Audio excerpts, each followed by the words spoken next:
Tonight we step into the mud-dark silence of ancient Eridu, where the first temples of southern Mesopotamia once rose from a flat and glittering plain. In the 1940s, archaeologists working at Tel Abu Shahrain uncovered a sequence of shrines buried beneath one another, layer after layer, like a memory trying not to vanish. The site is connected in Sumerian tradition with Enki, lord of sweet water, wisdom, craft, and hidden design. Scholars at major universities have long treated Eridu as one of the earliest sacred centres of Sumer, not because it gives every answer, but because it preserves a beginning. So, before you get comfortable, take a moment to like the video and subscribe, but only if you genuinely enjoy what I do here. And as the room grows quieter around you, write your location and local time below. Somewhere, another listener is also drifting near the old riverlands. You stand now at the edge of a vanished wetland. The air is warm and heavy. Reeds move in slow strokes beside the marsh water, brushing together with a faint dry hiss. The ground beneath your feet is packed with silt, salt, and old river dust, far away.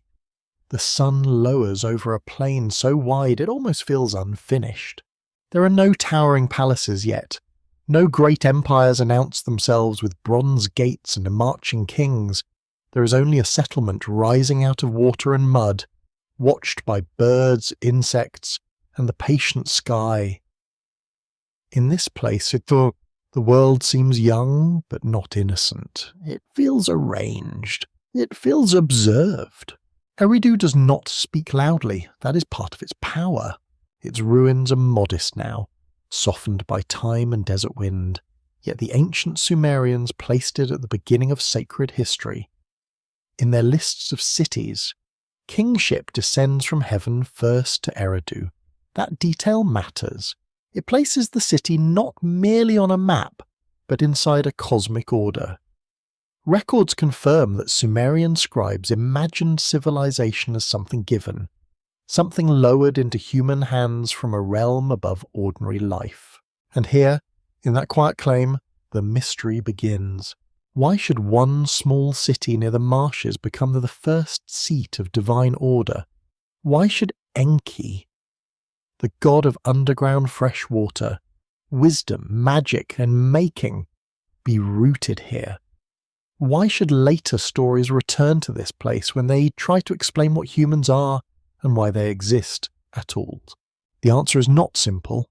Good, simple answers rarely survive contact with 4,000 years of dust. You feel the evenings settle, the marsh cools slightly. Smell of wet clay rises from the bank, mixed with fish, smoke, and crushed reeds.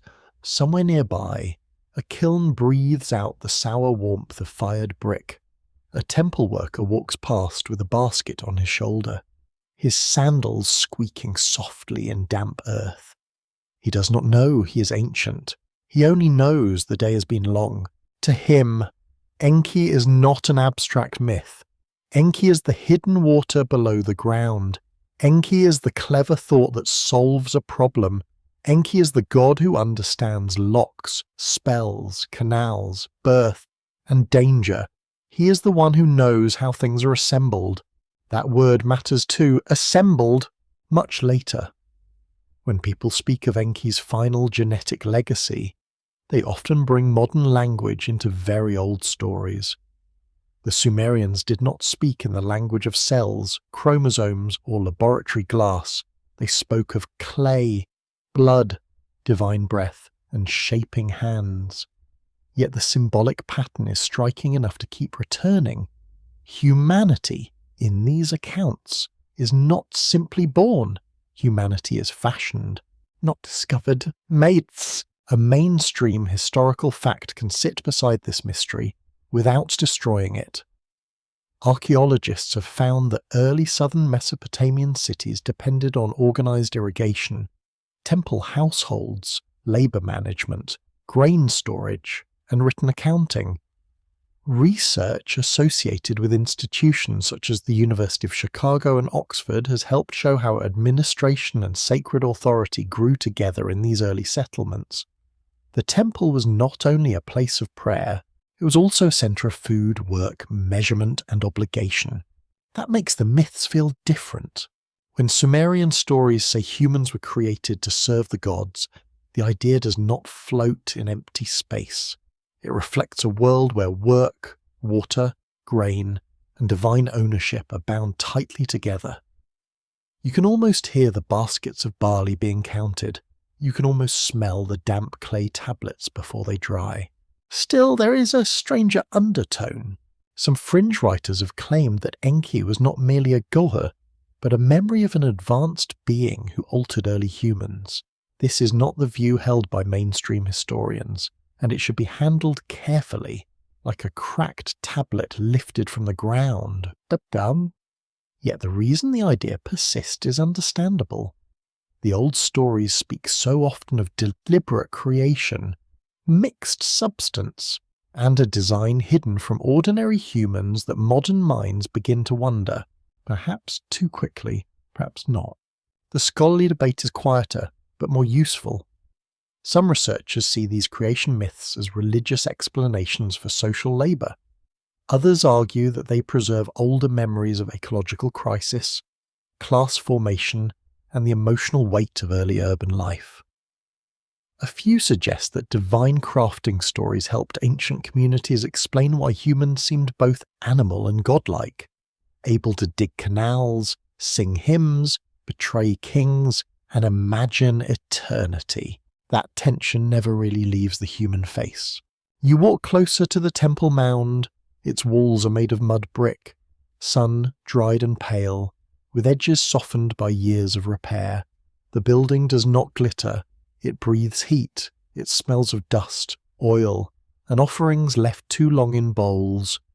You notice how low the doorways are, how shadow gathers inside them like water in a well. This is Enki's atmosphere, not the thunderbolt, not the open battlefield, not the bright judgment of noon. His world is beneath. His power moves under surfaces, fresh water under salt marsh, meaning under myth, intention under creation. The ancient name of his deep water domain is often translated as the subterranean source of life-giving waters. In imagination, it is not merely a pool, it is a hidden reservoir beneath the world, a place where wisdom waits before it rises. Every canal depends on unseen water. Every field depends on channels cut by human hands. Every city depends on a secret below it. That may be why Enki feels so old. He belongs to the hidden system, the one that lets visible life continue. He is the god behind mechanisms, the divine technician of existence. A gentle way to say it is this: Enki knows how the world works. A less comforting way to say it is this: Enki knows how to change it. The wind shifts across the plain.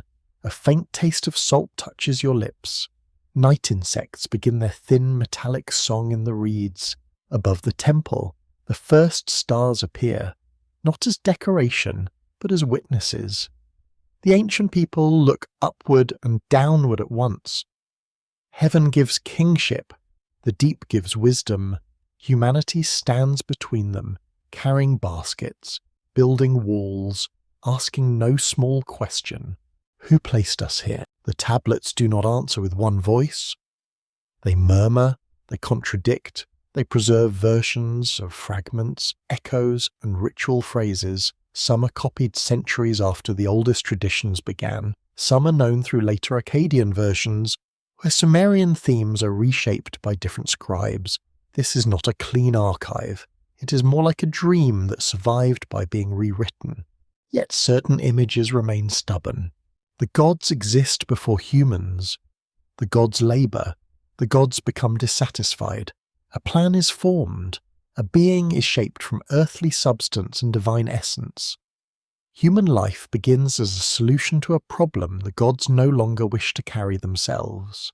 That is a very ancient thought. It is also a little unsettling. You pause beside a dark channel of water. Its surface barely moves.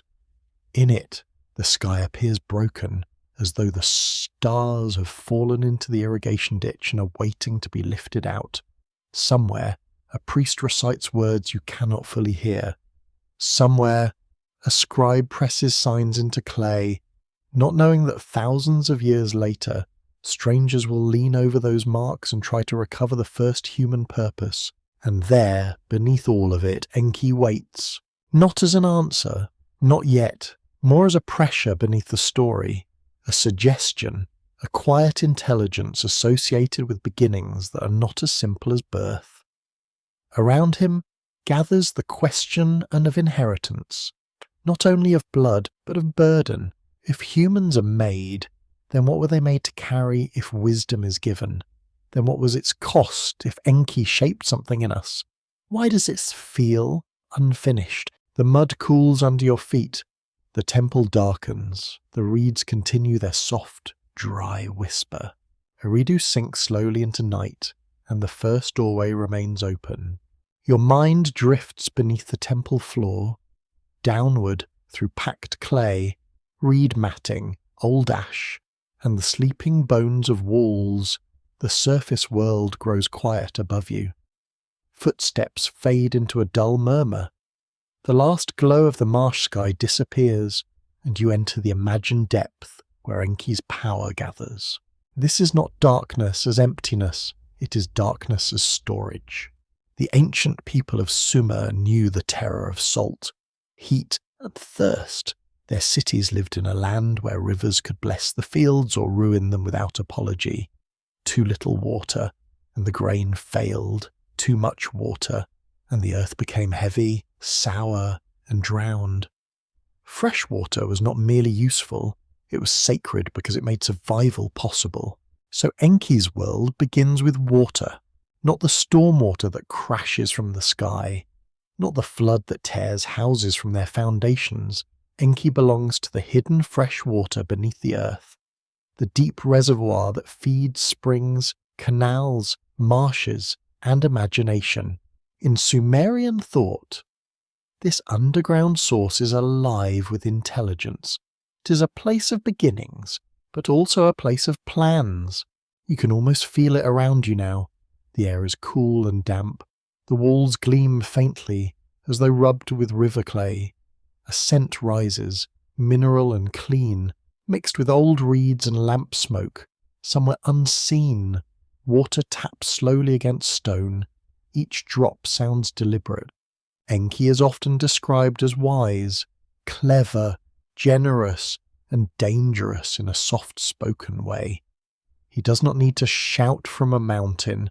He persuades, he advises, he loosens boundaries.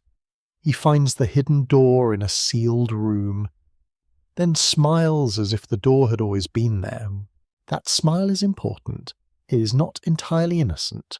Records from ancient Mesopotamia place Enki among the major gods responsible for wisdom, craft, magic, purification, and the ordering of civilization. Scholars at Yale and the University of Pennsylvania have studied how Sumerian religious texts connect divine authority with practical arts like building, measuring, healing, irrigation, and ritual speech.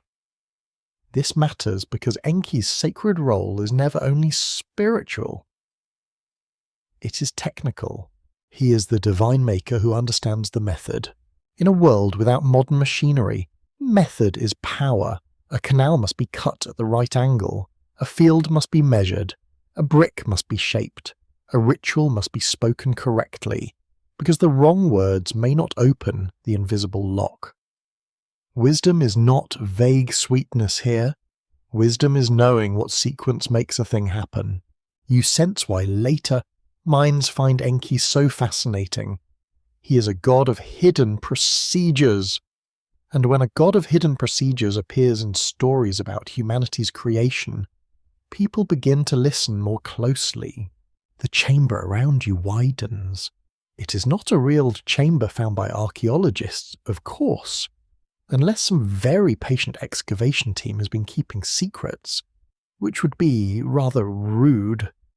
It is the mythic interior suggested by the texts, a place where water, thought, and formation gather together. The ceiling is low, the light is blue and wavering, clay basins rest beside carved stands, reed baskets are stacked in a corner, smelling faintly of damp straw.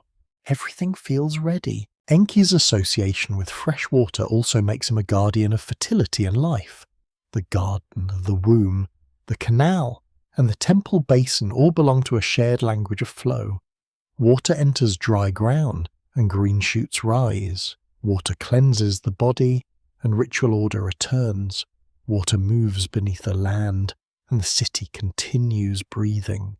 Yet the same hidden flow can disturb the boundaries. Water seeps, water undermines, water carries what was buried into new places. Enki's wisdom behaves in a similar way. It slips beneath decrees, it softens rigid decisions, it makes unexpected life possible. This is where the old stories gain their strange emotional depth. Enki is not simply a creator standing proudly beside a finished work. He is often the one who complicates the divine plan. He helps, but his help may create consequences. He protects, but not always openly. He gives knowledge, but knowledge changes the creature receiving it. That is the old bargain, and humans are still arguing with it. Quietly, of course, we are trying to sleep. A quirky fringe tidbit sometimes attached to Enki claims that his watery domain was a coded memory of an ancient laboratory, hidden below the earliest settlements. Some modern speculative writers imagine basins as vessels, clay as biological material, and ritual words as instructions. Mainstream historians do not accept this as evidence of ancient science in the modern sense. Still, the image lingers because the mythic language is unusually tactile. It speaks of substances being combined, forms being baked, and life being assigned a function. The safer reading is symbolic. The stranger reading refuses to leave. Among scholars, there remains an open debate over how literally ancient audiences understood divine craftsmanship. Some view these myths as sacred poetry explaining society. Others suggest that craft language reflected real temple technologies, where brewing, birth rituals, medicine, and purification created a world in which transformation felt visible. A body could be washed, a statue could be awakened, a child could be named, a field could be made fertile by water and work. In that world, creation is not abstract. Creation is a process. You move through the watery depth, and the sound changes. The soft tapping becomes a low current.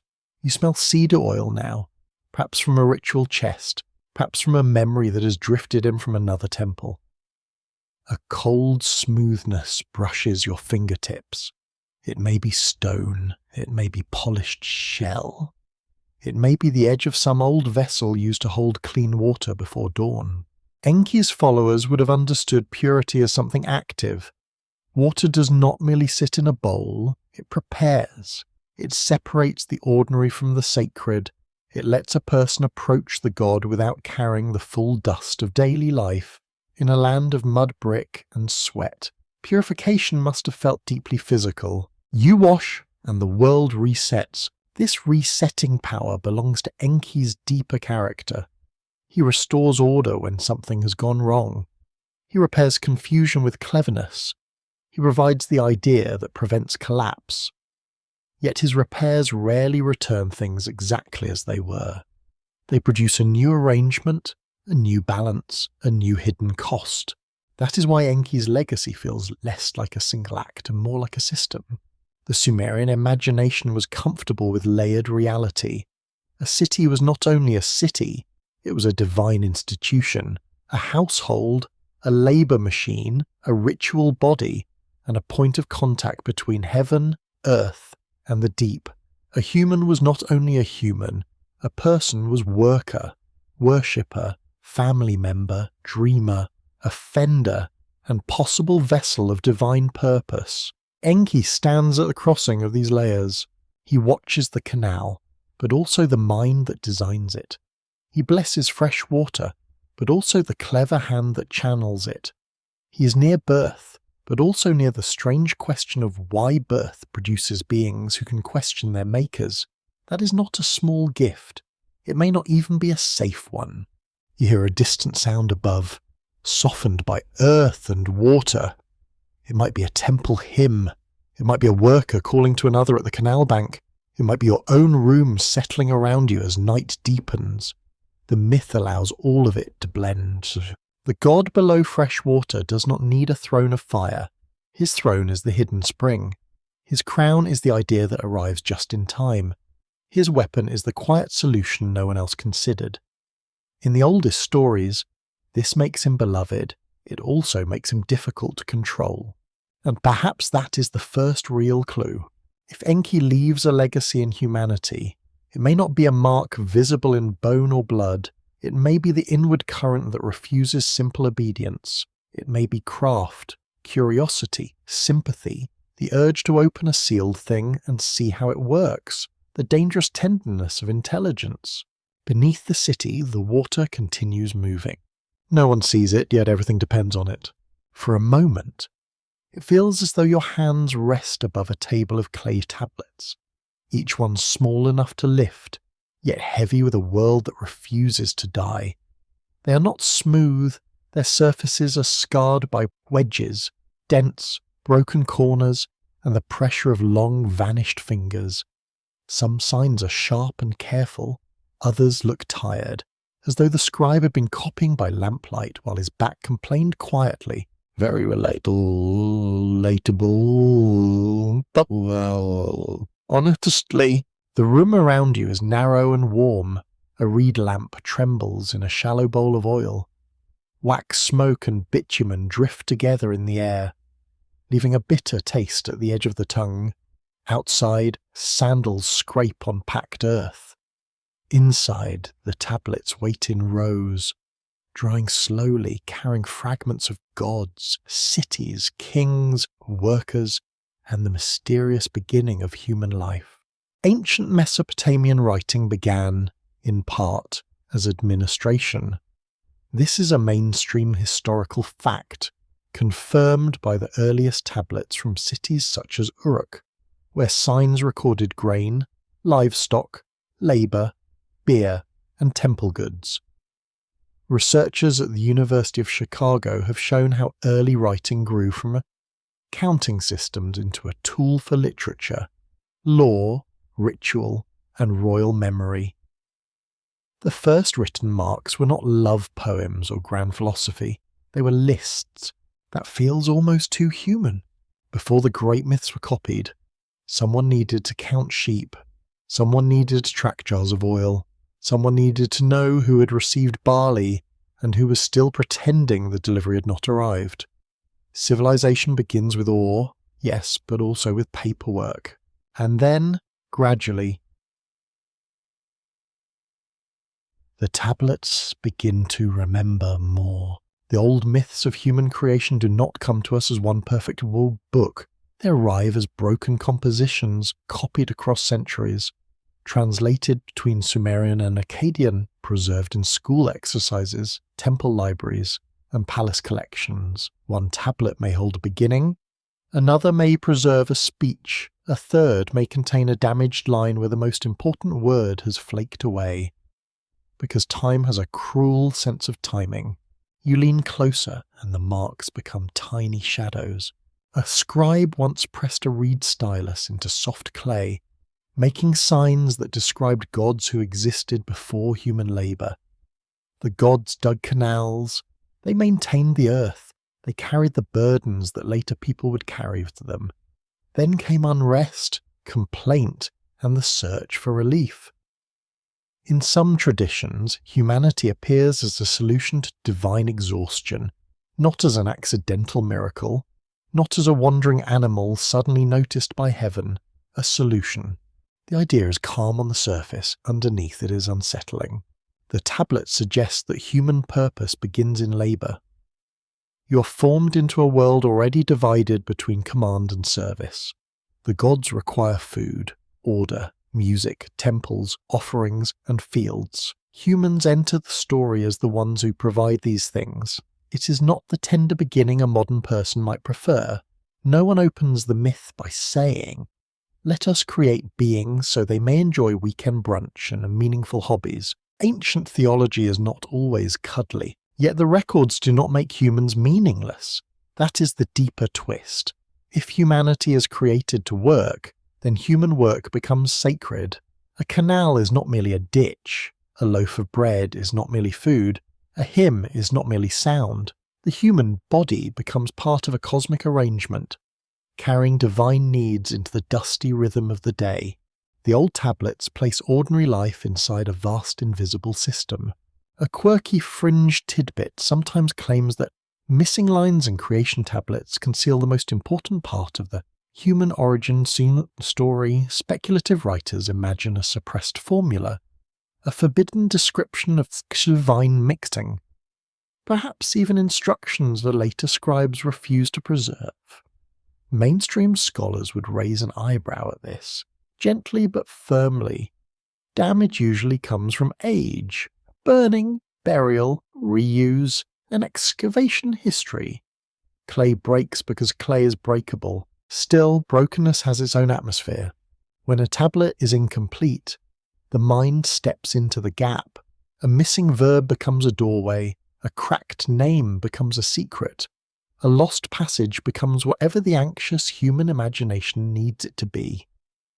This is how ancient records produce both scholarship and fever dreams, often from the same little triangle of damaged clay. The open scholarly debate is more subtle. Some historians argue that creation myths served temple institutions by explaining why humans owed service to the gods. Others, including specialists trained at Oxford and Yale, examine them as reflections of social stress, urban labour, and the emerging hierarchy of early city life. A third approach reads them psychologically, as attempts to explain why consciousness feels both gifted and trapped. You feel that question in the room. Why does awareness arrive with obligation? Why does intelligence wake inside a body that hungers, tires, ages, and worries about rent, or in ancient terms, barley allotments? Why would the gods make servants capable of grief, cleverness, and complaint? A silent worker would be easier. A thinking worker is always a risk. The tablets know this, even when they do not say it plainly. Their world is one of measured rations and immeasurable fear. People live close to drought, disease, political violence, and these sudden moods of rivers. A bad harvest can become a theological problem. A plague can look like divine anger. A city wall is both military architecture and a prayer made of brick. In such a world, origin stories are not decorative. They help people endure the pressure of existence. The lamp flame trembles. The signs deepen. Some tablets speak in the voice of gods. Some preserve speeches between divine figures. Some describe the making of humans from clay and a slain god's life force in later Akkadian traditions. Some Sumerian compositions place Enki among the wise planners who understand the mechanism of creation. The details vary, but the pattern persists. Life is shaped. Substance is mixed. Purpose is assigned. This is not modern genetics, yet it feels strangely close to the language of inheritance. The ancient mind speaks through materials. Clay gives earthliness. Divine essence gives animation. Breath gives life. Naming gives identity. Labour gives social place. You're made from layers, and none of them fully explains you. That may be why these tablets feel too large for their size. A single clay fragment can carry a sentence older than most nations. A thumbprint along its edge can preserve the pressure of a living hand. The scribe is gone, the classroom is gone, the city is dust, and still the question remains on baked earth. What are humans made from? Not only physically, that is almost the easy part. The older question is heavier. What mixture creates a being who kneels before gods, builds temples, cheats neighbours, mourns children, writes hymns, and stares at stars while wondering whether the universe has noticed? And you turn one tablet in your imagination, its edge is rough, dust gathers beneath your fingernail. The signs are not completely clear, but their mood is unmistakable. They do not present history as a straight road. They present it as a series of recoverable fragments, each one hinting at a larger arrangement. The ancient records remember too much, but never enough. They remember that the gods came first. They remember labour before humanity. They remember a counsel, a need, a making, a burden. They remember Enki near the hidden machinery of life. Yet they leave the final reason veiled, as though the origin of humans must remain partly in shadow. Perhaps that is fitting. A creature made from clay should never expect a perfectly clean mirror. Your attention settles on a time before people have names, before fields answer to families, before children run between clay walls with dust on their feet. The land is present, but is strangely incomplete. Rivers move across the plain in a wandering silver bands. Marsh birds lift from the reeds in slow white bursts. The sun rises, burns, and lowers again over a world that has not yet learned the sound of human speech. There are gods here, but they are not resting. In the old Mesopotamian imagination, divine beings do not always begin in perfect comfort. Some traditions picture them working the earth, cutting channels, maintaining canals, lifting baskets, and performing the dull, necessary tasks that make ordered life possible. The image is odd at first, almost comic. A god with mud on his ankles, a god complaining about his workload, a god staring at a canal bank and thinking, surely someone else could do this. Even heaven has management problems. Yet the thought is more serious than it appears. These myths come from a region where water control required constant effort. Canals had to be cleared of silt, banks had to be repaired, fields needed coordination, labour was not background noise, labour was survival itself, organised by temples, households, officials, and seasonal obligation. Records from early Mesopotamian sites confirm the enormous importance of irrigation and managed agricultural work in the growth of Sumerian urban life. Studies associated with Harvard, Chicago, and Oxford have helped show how fragile these early systems could be when rivers shifted or sun's salinity increased. So when a myth imagines gods digging canals, it is not a random fantasy. It takes the hardest part of life and pushes it back into sacred time. It says that before humans carried the basket, the gods carried it. Before people bent their backs over wet earth, divine hands had already touched the mud. Work is older than humanity. Burden comes before birth.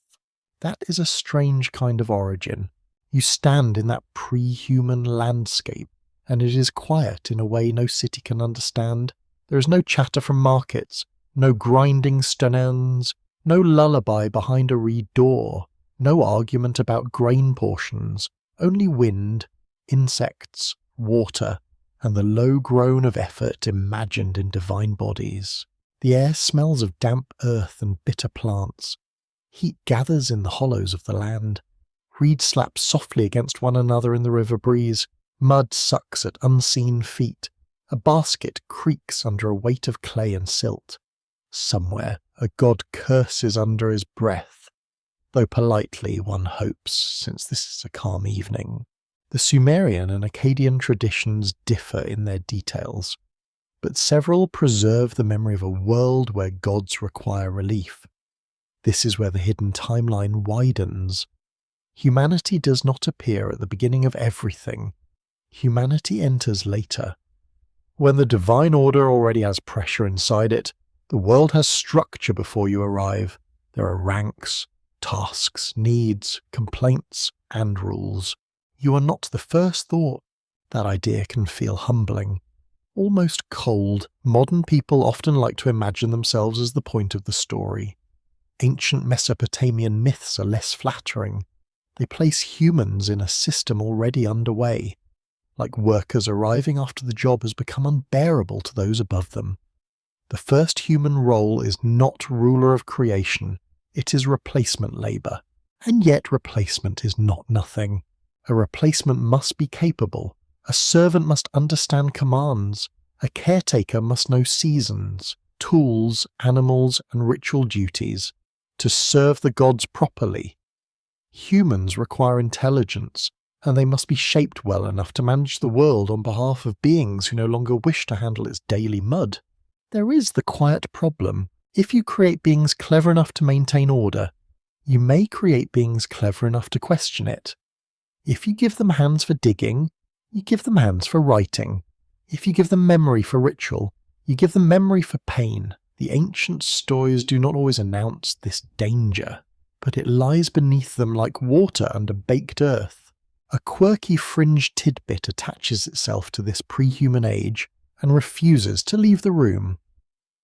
Some modern speculative readers claim that the gods before humanity represent an earlier ruling species, one that engineered people to take over physical labour. In that reading, divine exhaustion becomes a coded memory of colonization, mining, or biological design. Mainstream scholars do not accept this as historical evidence. The mythic language belongs to theology, social imagination, and ancient labour realities. Still, the appeal is easy to understand. The stories do describe a world where powerful beings make workers because they no longer want to work. That is enough to tempt the modern imagination toward darker machinery. It is also enough to make historians remind everyone to drink water and calm down. Which is fair, the open scholarly debate sits in a more careful place. Some researchers interpret the divine labour motif as a reflection of temple economies, where human service was projected onto heaven. Others see it as a mythic explanation for social hierarchy, explaining why ordinary people owe food and offerings to the gods. Still others suggest that these stories preserve the emotional memory of early agricultural intensification, when work became more organised, more repetitive, and more difficult to escape. Each view reveals something. You can feel the pressure of repetition in the scene. The same canal must be cleaned again, the same mud must be moved again, the same water must be guided again. Order is not created once and then left alone. Order must be maintained, and maintenance is exhausting. Anyone who has cleaned a kitchen understands this ancient theological truth.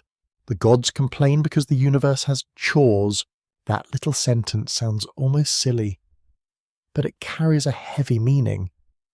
Creation in these traditions is not a perfect finished jewel. It is a living arrangement that decays unless someone keeps working. Rivers silt up, fields salt over, temples need offerings, statues require washing, walls crack, bodies hunger, songs must be sung again. Into that unfinished order, humanity will eventually be placed. But for now, there is absence, the absence of voices, the absence of names, the absence of small human fires along the canal. You sense how strange the world must be without people. Not peaceful exactly, but vacant of a certain restless brightness. No one has yet shaped a proverb. No one has yet lied beautifully. No one has yet asked why the stars look cold. The gods may not miss humans yet, because humans have not begun. But the myth makes you feel that the world is waiting for a creature that will become both useful and troublesome. That waiting gives the pre-human age its unease. The system needs something it may not be able to control. Enki's presence in this kind of story is never simple. He belongs to planning, shaping, and intelligent solutions. In a universe strained by divine work, he becomes the figure who can imagine a new arrangement. He does not merely notice the problem, he understands how a problem becomes an opportunity. The canal glints in the low light. A basket rests in the mud. Abandoned for a moment, the sky dims to bronze, then violet.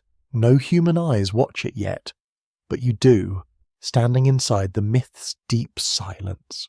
Long before recorded history, in a time no person remembers from life, the world waits for a name that has not been spoken.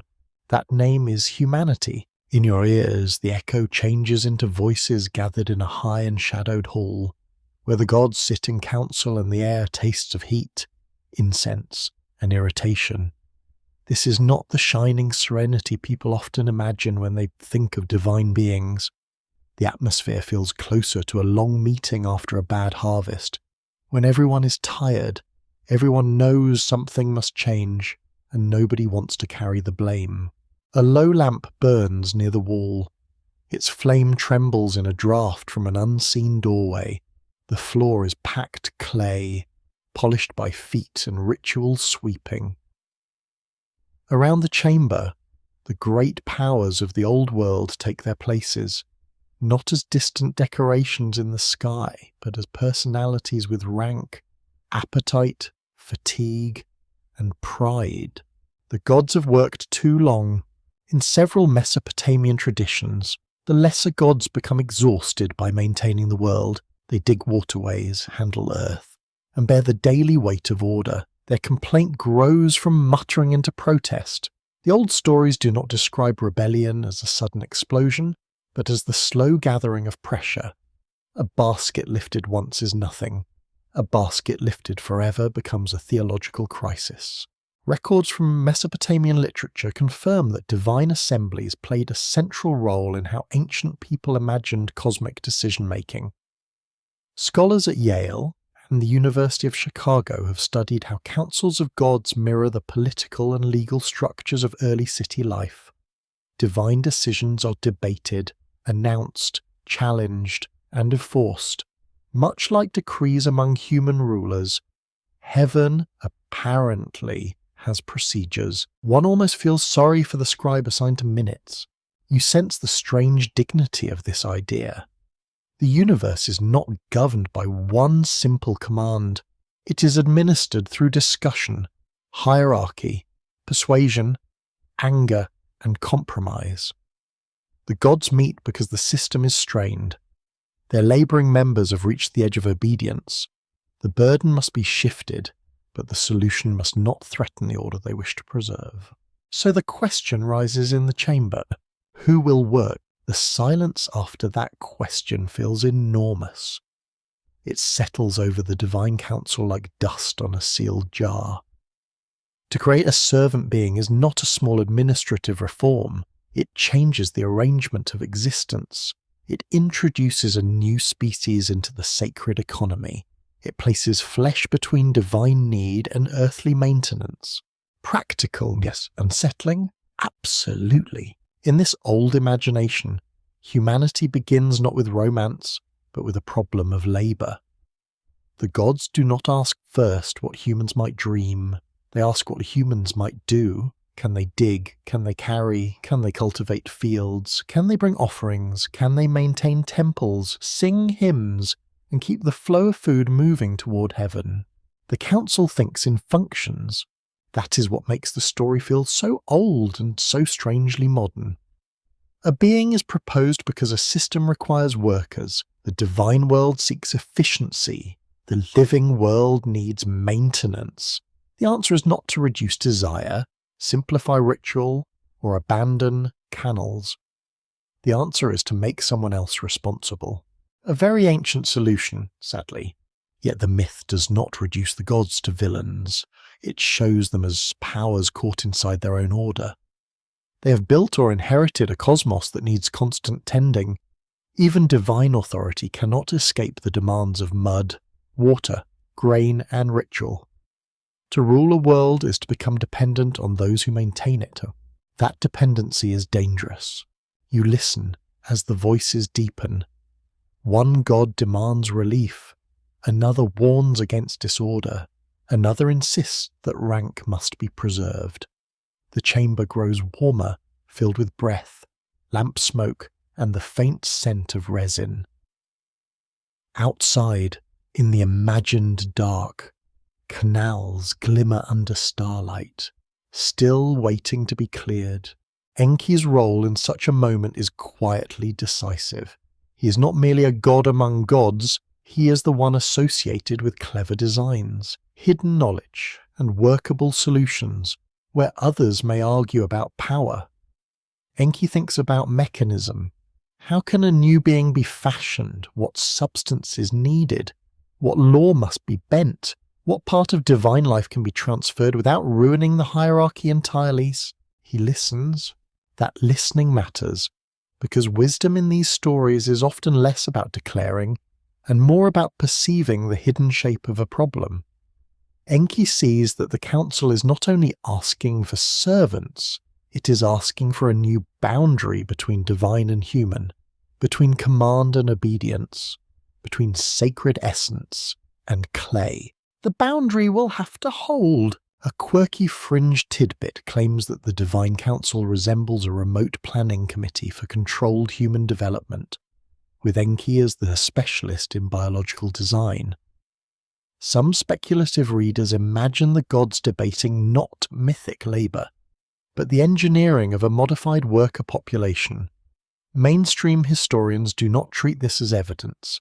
The council belongs to ancient religious imagination, political symbolism, and the lived reality of organised labour. Still, the scene invites unusual thoughts. Why does the myth show discussion before creation? Why not simply say that humans appeared? Why place planning, complaint, and procedure at the beginning of the human story? The answer may be literary, it may be theological, it may be social memory, it may be all of these, layered carefully like bricks in a temple wall. The open scholarly debate remains alive in careful language. Some researchers interpret the Council of Tired Gods as a reflection of worker obligations inside temple economies. Others suggest it encodes tensions between ruling elites and dependent labourers in early cities.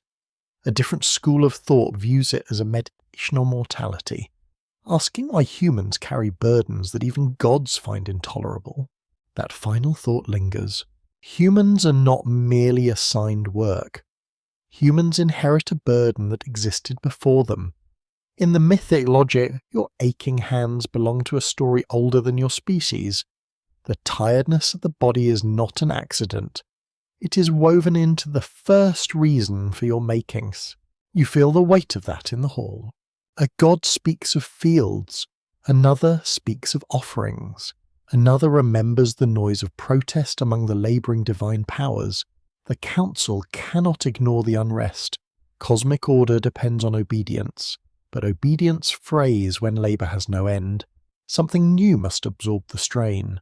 The plan begins to form, not loudly, not with thunder, more like a thought-gathering shape in the half-dark, a creature of clay, a creature given animation through sacred substance, a creature low enough to serve, yet capable enough to sustain the world.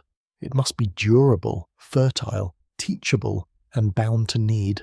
Need is useful. A being that hungers will work for food. A being that fears death will seek divine protection. A being that has children will maintain fields and houses. A being that remembers will preserve rituals. A being that dreams may build temples tall enough to flatter heaven. The council has found its answer, but beneath the answer lies a flaw, soft as silt under water. To make a creature useful, one must give it awareness. To give it awareness is to place a small, glowing disturbance inside the order of things. It will not simply carry baskets. It will look up from the canal bank. It will wonder who commanded the work. It will ask whether the gods are just, tired, hungry, cruel, merciful, or merely very old. Perhaps Enki understands this first. Perhaps he sees that the proposed servant will become more than a tool. Not at once, not in a single breath, but slowly, through labour, memory, speech, and pain, humanity will become a question the gods themselves cannot completely answer. The council chamber grows still. The lamps burn low. The decision has not yet become flesh, but the shape of it waits in the air. Somewhere, clay is cooling beside water. Your gaze lowers to the place where clay waits beside water. Soft, dark, and patient beneath the dim glow of oil lamps. It is not yet a body. It is only earth made workable by moisture. Pressed by hands, ready for shape, the room smells of wet soil, warm skin, smoke, and something metallic in the air, like a storm hiding behind the horizon. Here, the oldest language of making begins. In Mesopotamian creation traditions, clay is never only clay, it is the ground beneath your feet, the wall around your sleeping family, the tablet that holds memory, the brick that raises a temple, and the dust to which every body returns. Clay receives pressure and keeps the mark. That alone would have made it sacred to a people who wrote their world into mud. So when myth says humanity is shaped from clay, the image is exact. It says you are earthly, you are moldable, you can be formed, marked, dried, broken, repaired, and buried. You come from the same substance as house walls and riverbanks, which is humbling, though perhaps not flattering enough for a royal inscription. Still, there is comfort in it. The human body belongs to the land it must cultivate. Records confirm that clay dominated daily life in southern Mesopotamia through bricks, vessels, tablets, seals, figurines, and ritual objects. Archaeologists associated with major research institutions such as the University of Pennsylvania and the University of Chicago have studied how mud brick architecture and clay writing shape the very texture of early urban culture. In Sumer, clay was not background material, it was civilization's skin, and in the myth, it becomes flesh. Yet clay alone does not move. Clay does not breathe, remember, suffer, or lift a basket with irritation before sunrise. Something must enter it. The creation stories speak of divine substance, sometimes blood, sometimes a life force from a slain god in later traditions. The language is not modern biology, but it describes mixture with unusual force. Earth receives something from beyond Earth, and a new being appears between categories. Not God, not an elm. Well, something between. The scene deepens around you. A basin stands near the wall. Its rim is worn smooth by handling. Beside it lies a blade for ritual cutting, clean and cold. There are baskets of earth, bowls of water, cords, reeds, and cloths prepared for use.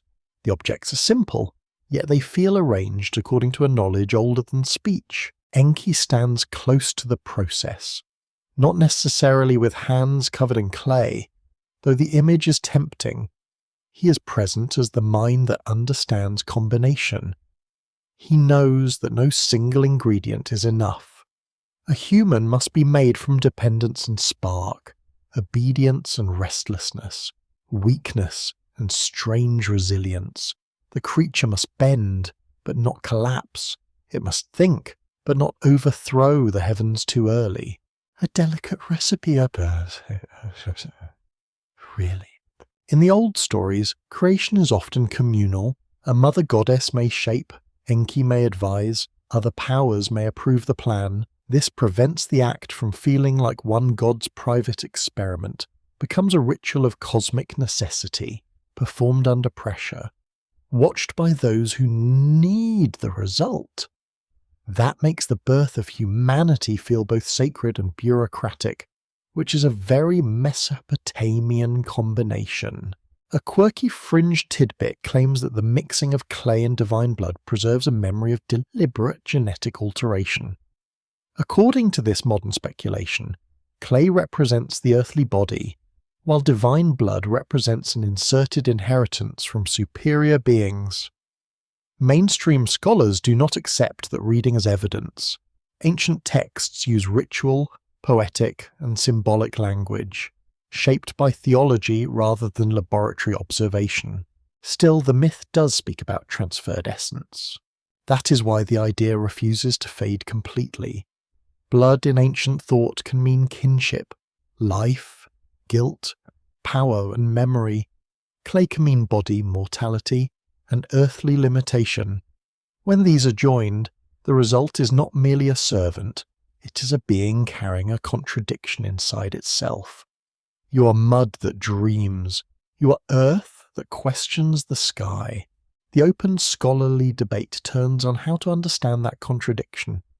Some historians read the clay and blood motif as a theological explanation for why humans serve divine needs. Others, including scholars influenced by studies from Oxford and Yale, explore the motif as a reflection of ancient ideas about personhood, impurity, sacrifice, and social order. Another careful interpretation sees it as a mythic account of consciousness itself, where mortal substance is awakened by something too powerful to fully own. You can feel the pressure of that awakening. The first shaped figure lies before the divine makers, damp and silent.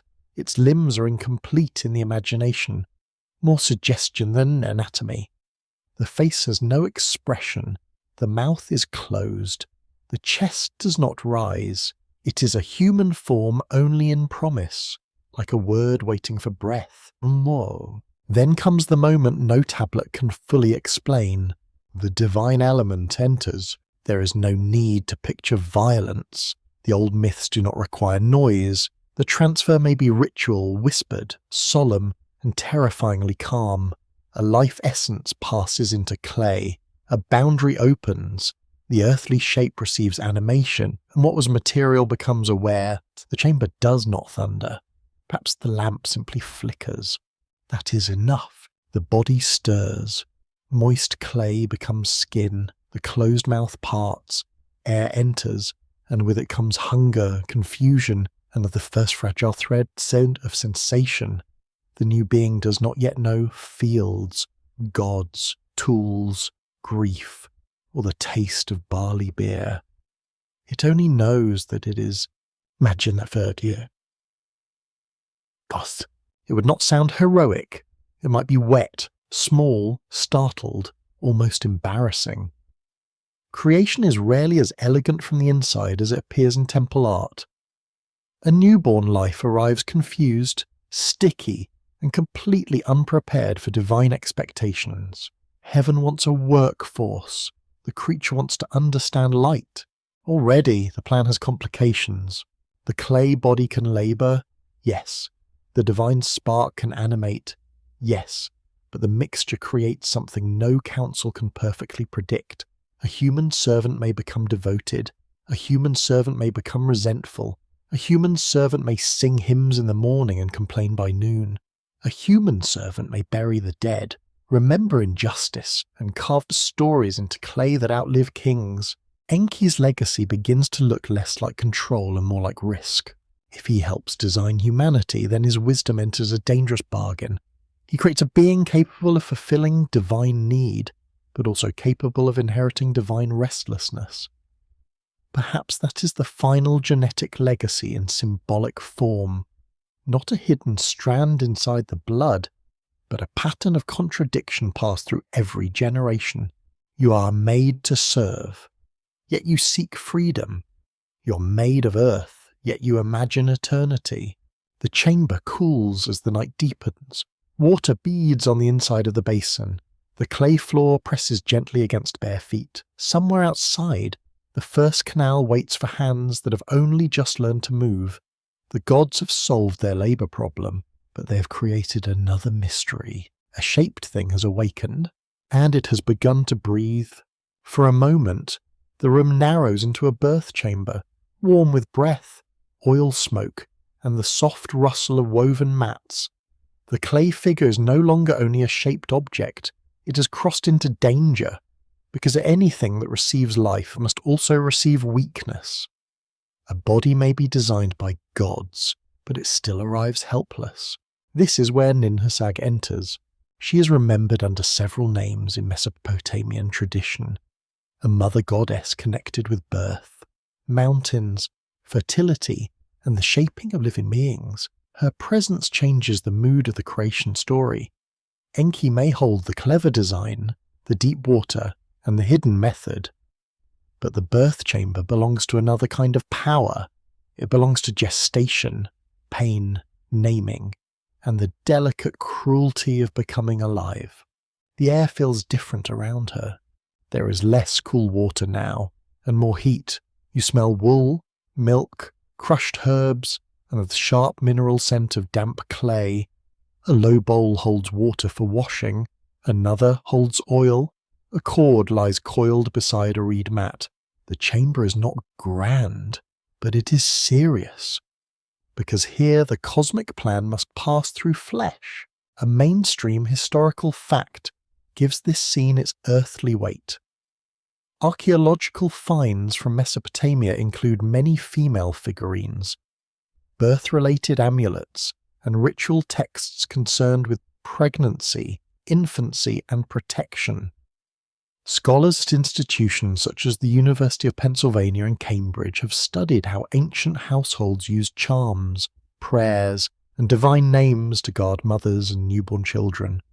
Birth was sacred, but it was never safe. That truth makes the myth more tender. The making of humanity is not only an act of divine engineering, it is also a birth. And birth belongs to uncertainty. A formed creature may fail. A breath may not catch. A body may enter the world carrying limits no maker fully intended. Ancient people knew this intimately. Every family knew the thinness of the line between joy and mourning. Ninhursag stands at that line. She is not merely a helper in the story. She is the one who gives shape its living passage. She knows that a body is not a simple container for purpose. A body sweats, bleeds, hungers, aches, shivers, desires, and remembers through sensation to make humans useful. The gods must make them vulnerable. No one can dig a canal without muscles that tire. No one can carry offerings without hands that blister.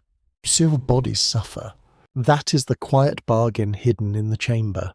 You watch as divine hands prepare the new living forms. The mythic scene may be imagined through ritual rather than literal mechanics. Clay is lifted. Water is added. Words are spoken. The mother goddess shapes, tests, adjusts, and blesses. Perhaps she places the mouth correctly so speech can rise. Perhaps she steadies the limbs so labour can begin. Perhaps she looks into the unfinished face and sees not a tool, but a child of the earth. That may be the first mercy. Ninhursag's role suggests that humanity is not simply manufactured. The created being is also received. A worker species can be planned by a council, but a living creature must be brought into relation. Birth creates obligation in both directions. The newborn owes life to its makers. Yes, but the makers now bear responsibility for what they have brought forth. Naturally, gods prefer not to discuss this too openly. A quirky fringe tidbit claims that Ninhursag represents the ancient memory of a genetic mother, a figure responsible for stabilizing the human body after Enki's design. In this speculative reading, the birth chamber becomes a laboratory, and the mother goddess becomes the guardian of biological compatibility. Mainstream historians do not accept this as a literal reconstruction. The texts speak through myth, ritual, and theology, not scientific report. Still, the image has power because the myth understands something important. Creation is not only design, it is also viability. A being must endure itself. It must survive hunger, weather, infancy, sorrow, work, and time. If Enki's wisdom imagines the pattern, Ninhursag's power asks whether the pattern can live. That question is gentler than invention, and perhaps more frightening. The open scholarly debate moves carefully around her identity. Some researchers see Ninhursag as a survival of older mother goddess traditions absorbed into Sumerian theology. Others argue that her roles shift depending on city period and scribal school. Scholars from Oxford and Chicago have noted that Mesopotamian deities often change across texts, making any single portrait incomplete. The mother goddess is not one frozen figure, she is a cluster of sacred functions. That complexity suits her. Birth itself is never one thing. It is hope, risk, blood, milk, exhaustion, ceremony, and sudden crying in the night. It is also Sil. A newborn joins a household, a labour system, a city, and a divine economy. To be born in ancient Sumer is to enter a net of duties before the first word is spoken. You feel the reed mat under your knees. It scratches through thin cloth. A distant dog barks somewhere beyond the wall. The lamp flame leans and steadies. In the soft silence, the newly formed human body seems impossibly small beside the expectation placed upon it. It must feed the gods. It must maintain the fields. It must continue the line. It must remember rituals it has not yet learned. Ninhursag's presence does not remove this burden, but it softens the meaning of the creature carrying it. She brings the story close to the body, away from the council hall and into breath. The old myth no longer feels like a decision written in heaven. It feels like the first fragile cry in a rout of watching powers. And perhaps that is where humanity becomes dangerous in a new way. A tool does not cry. A basket does not look back at its maker. A plough does not ask whether it was loved. But a human begins life with need, and need creates bonds. The gods may intend service, but the mother goddess introduces kinship, and kinship is harder to control than labour. You sense Enki nearby, quiet, perhaps thoughtful. His clever plan has entered the warmth of life. He may understand that something has shifted. Once a being is born, it belongs not only to intention, but to its own unfolding. It will grow. It will learn the taste of dates, the weight of water jars, the comfort of shade, the fear of fever. It will become more than the reason it was made. Ninhursag may know this even better. She looks upon the first humans as bodies, not categories. She understands malformed limbs, difficult births, strong infants, weak infants, and the stubborn will that keeps a child breathing through a bad night. In some Mesopotamian traditions, divine birth goddesses determine fate at the moment of delivery. That idea gives the chamber a strange stillness. The first human destiny may be spoken while the skin is still wet. The ritual ends, but the warmth remains. Water is poured over hands. Oil glistens on skin. The clay bowl is set aside. Outside, the world has not changed visibly. Rivers continue to move. Reeds continue their dry whisper. The stars remain remote and patient. Yet inside the chamber, a boundary has been crossed. The gods wanted workers. The mother goddess brought forth humans. There is a difference. Quiet, but enormous. One belongs to function, the other belongs to life. Between those two meanings, the whole human story begins to stir. Fragile, obligated, and already more mysterious than its makers intended. Your sight opens onto morning, pale and gold above the canals, where the first workers stand beneath a sky too wide for comfort. They are awake now, not merely breathing in the secret chamber of creation, not merely shaped by divine hands, but present in the world of mud, reeds, heat, hunger, and command. The air is cool for a little while, it will not last. Mist clings low over the water. The fields lie in long dark bands, damp from irrigation, waiting for grain. A heron lifts 1 foot from the shallows with ridiculous dignity, as though it has never once hurried for anyone. Along the bank, new human hands close around baskets, hose, ropes, and jars. The tools are simple, the duty is not. This is the first human morning as the old myths imagine it. Not a coronation, not a garden picnic, not a comfortable beginning with excellent cushions and a reassuring breakfast. Humanity wakes into labour, and the world immediately asks for work. There are banks to strengthen, channels to clear, seed grain to guard, animals to tend, offerings to prepare, and temple floors to sweep before the gods are properly fed. You feel the handle of a hoe against your palm.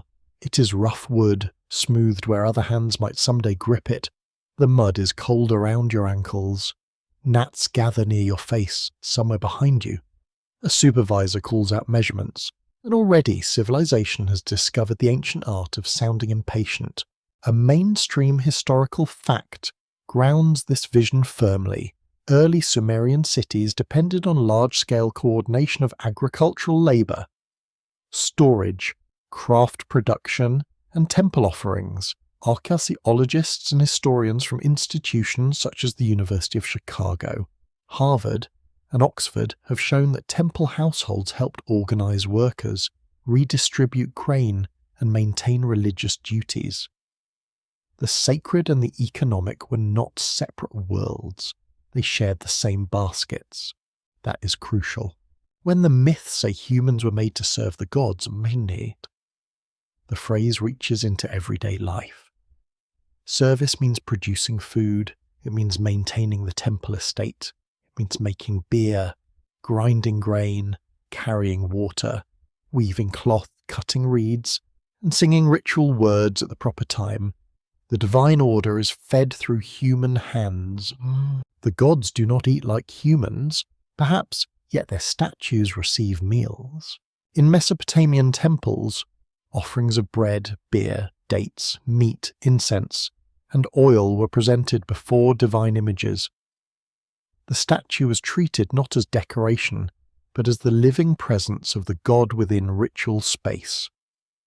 Human workers prepared the god's house, clothed the image, purified the room, and maintained the relationship between city and heaven. The arrangement is intimate, also demanding. You enter the temple courtyard in the low light. The walls are pale mud brick, still cool from the night. The ground smells of dust and old straw. A woman passes carrying a jar of beer.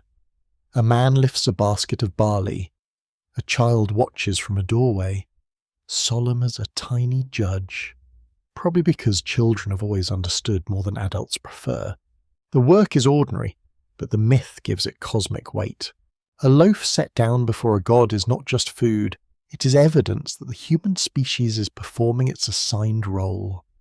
A canal cleaned at sunrise is not just maintenance, it is the continued unfolding of the decision that brought people into being. Every sore shoulder becomes a line in the first contract between heaven and earth.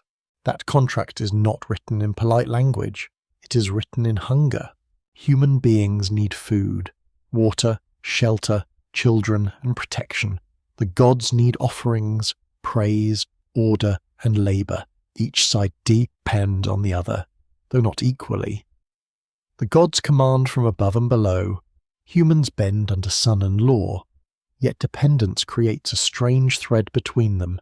The gods require human hands to keep their houses alive. That is an unsettling dignity. A quirky fringe tidbit sometimes appears in the modern retellings of the Sumerian worker myth. Some writers claim that the earliest humans were created as a specialized labor class for mining gold or extracting resources for sky beings. This claim is not supported by mainstream Sumerology or archaeology. The ancient texts speak of agricultural and temple labor, not modern industrial extraction.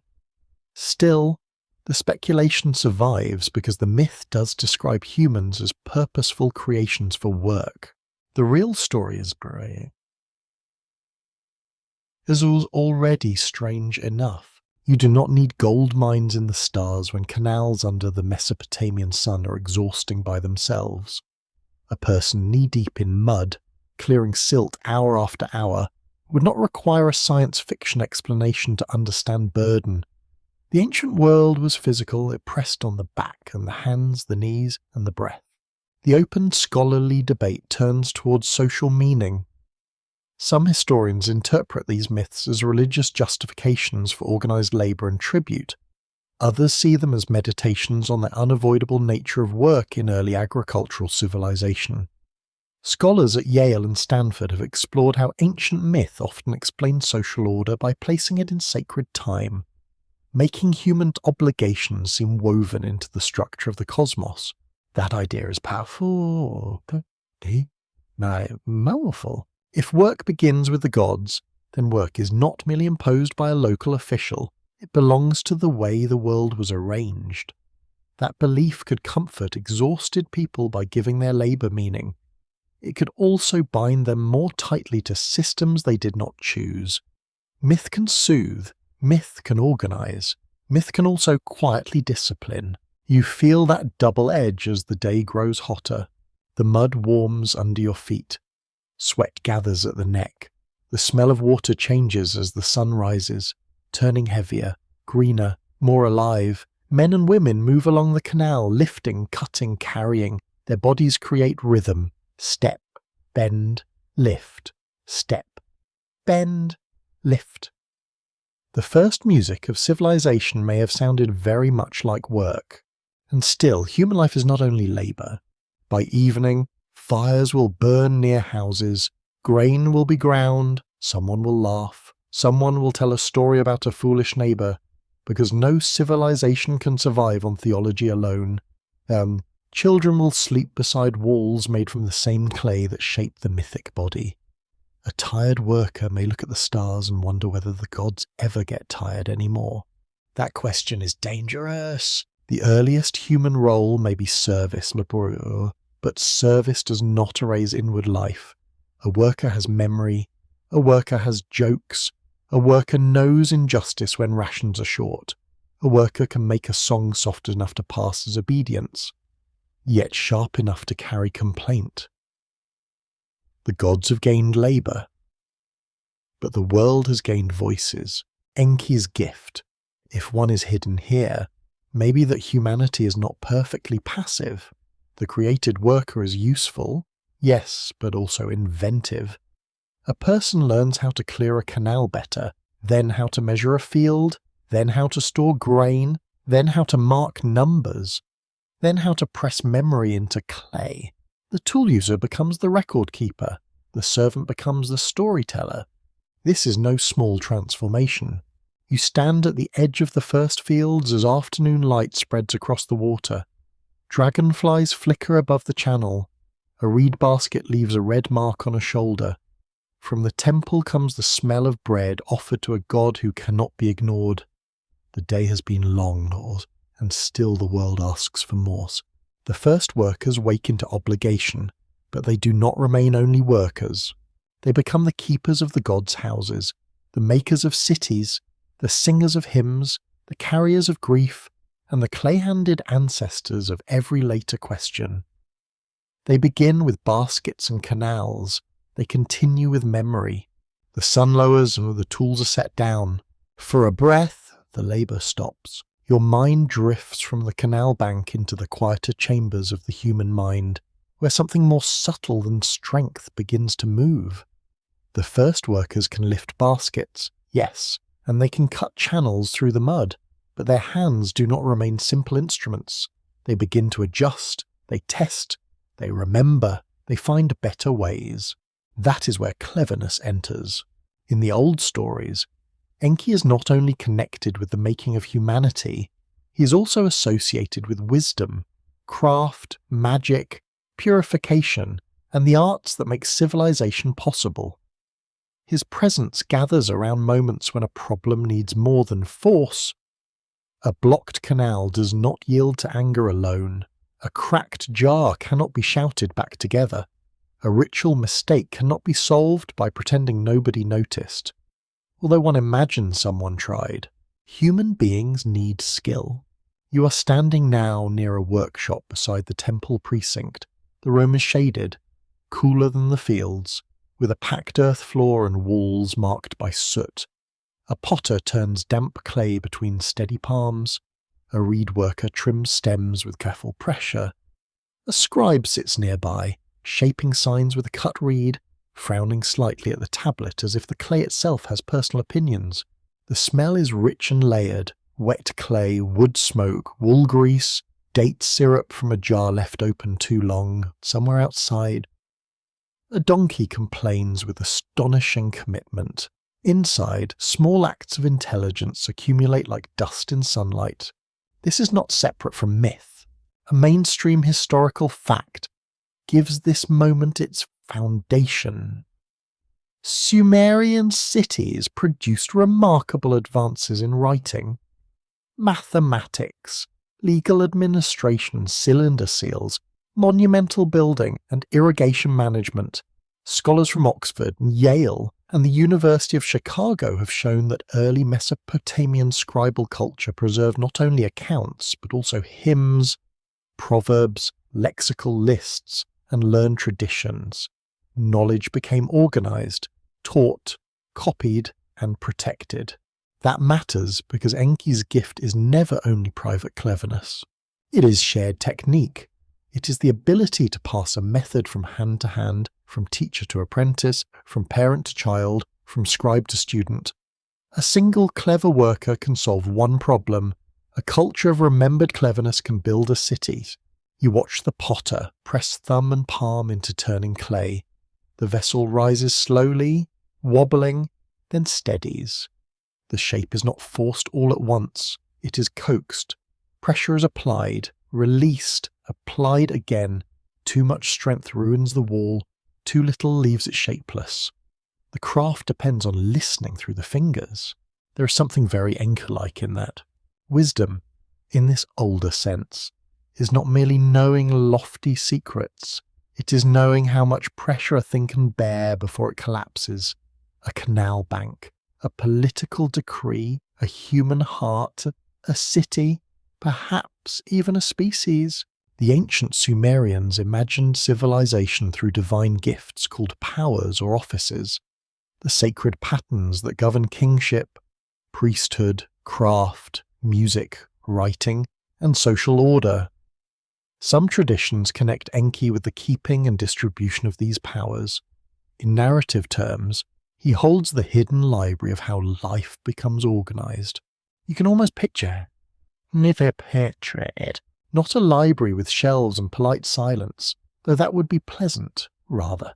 A storehouse of invisible patterns, how to weave, how to count, how to judge, how to purify, how to build, how to lament, how to crown a king, how to prepare a bride, how to bury the dead. Each pattern shapes raw existence into culture, and humans strangely can learn them. This is the complication. Workers who learn technique become more than labouring bodies. They become interpreters of the world. A person who can count grain can notice unfairness. A person who can write a name can preserve a claim. A person who can perform ritual can stand between a god and a frightened community. Cleverness is useful to power, but it is never completely obedient. It leaks, like fresh water under a wall. Intelligence finds openings. It moves from temple to household, from workshop to market, from official record to private memory. It becomes gossip, invention, joke, bargain, pulse and plan. The gods may intend humans to maintain order, but clever humans also discover how order is made. Once you see the joints in a structure, you know it can be changed. Softly, that realization enters the ancient world. A quirky fringe tidbit claims that Enki's gift of cleverness was an encoded upgrade, a deliberate enhancement that made humans capable of rapid cultural development. Some speculative writers imagine that the sudden rise of cities, writing mace, and organized religion reflects an intervention in human intelligence. Mainstream archaeology explains these developments through long-term social environmental and economic process, not hidden genetic engineering. Still, the myth gives the imagination a tempting image, a god of wisdom placing a restless spark inside clay. The safer reading is symbolic, the symbol remains powerful. An open scholarly debate surrounds how ancient Mesopotamians understood wisdom as divine property. Some researchers interpret Enki's knowledge as priestly authority expressed through myth. Others view it as a sacred explanation for practical expertise in water control, healing, writing, and ritual. Scholars from Harvard and Cambridge have explored how ancient technical knowledge often appears in religious form, because skill itself could feel like a gift from beyond ordinary life. You sense that feeling in the workshop. The scribe's signs are tiny, but they hold a kingdom in miniature. A barley ration becomes a mark, a worker's name becomes a mark, a debt, an offering, a proverb, a hymn, a royal victory, a flood memory, all become marks, The reed stylus turns breath into record and record into power. There is a quiet danger in Ruddock.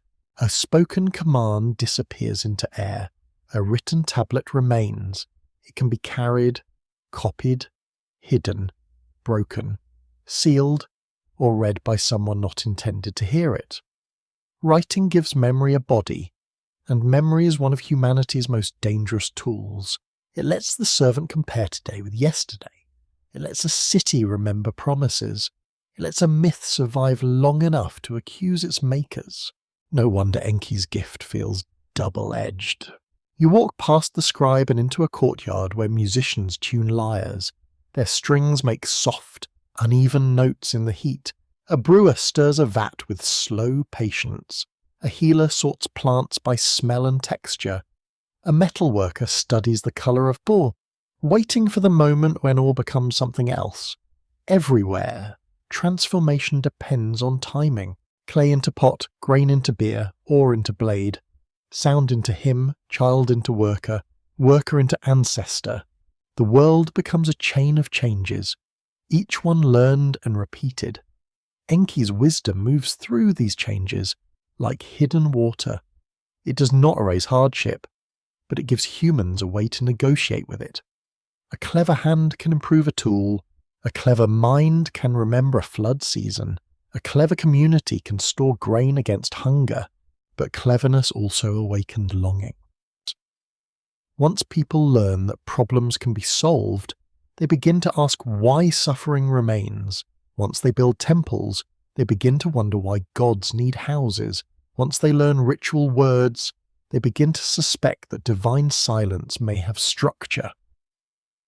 A creature designed for service becomes a creature capable of interpretation, and interpretation is the beginning of inner freedom.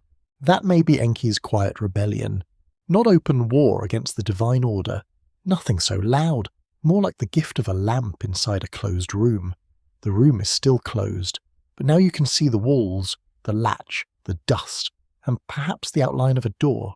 The afternoon fades. In the workshop, tools are set down one by one.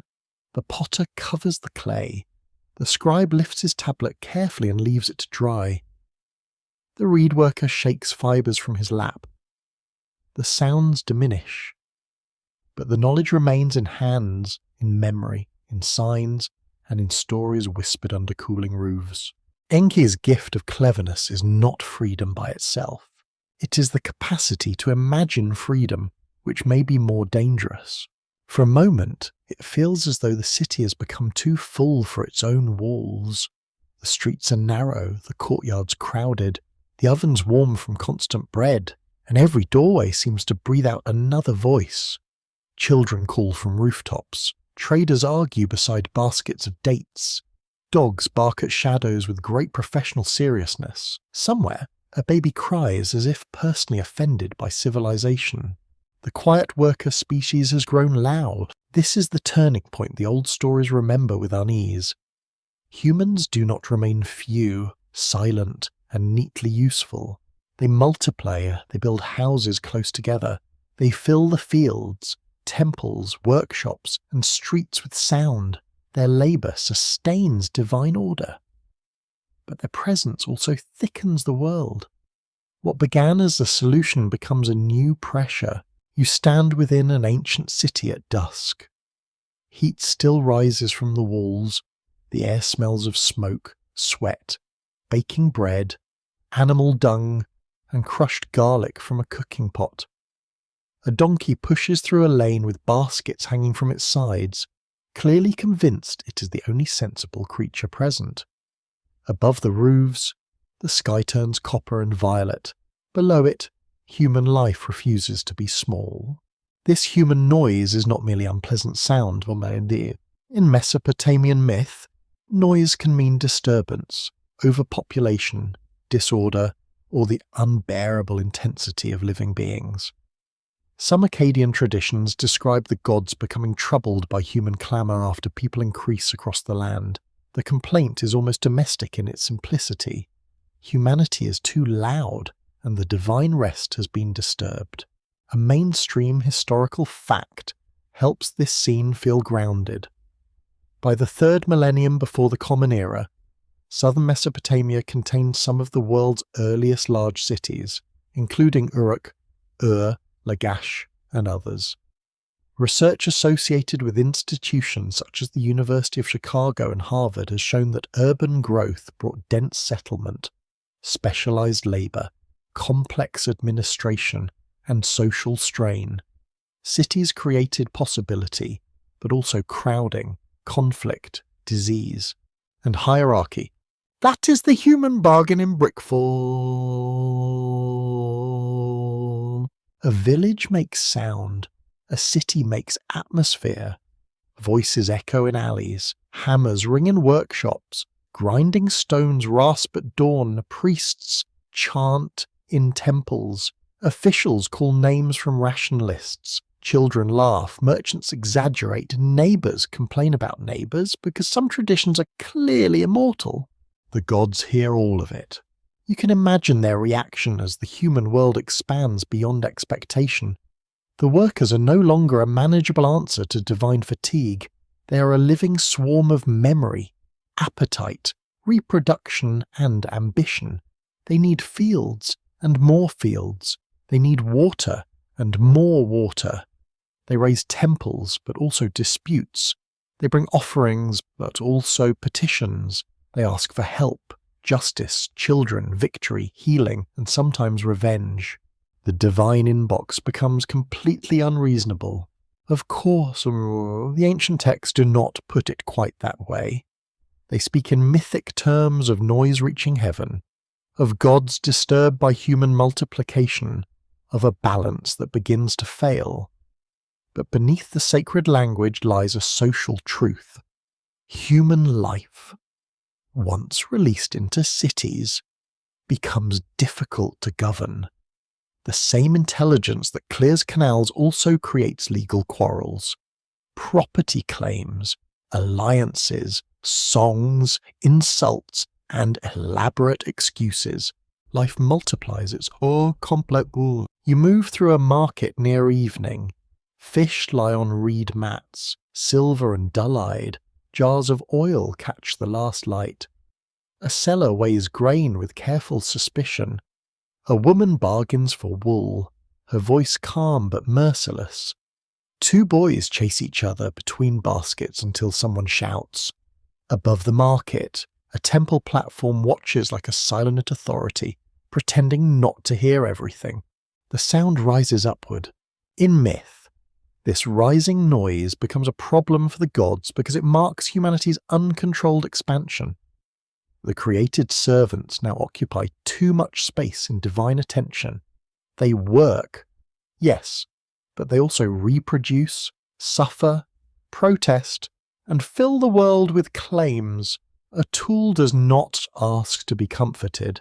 A human does. A tool does not sing at night. A human does. A tool does not become an ancestor whose descendants insist on remembering him.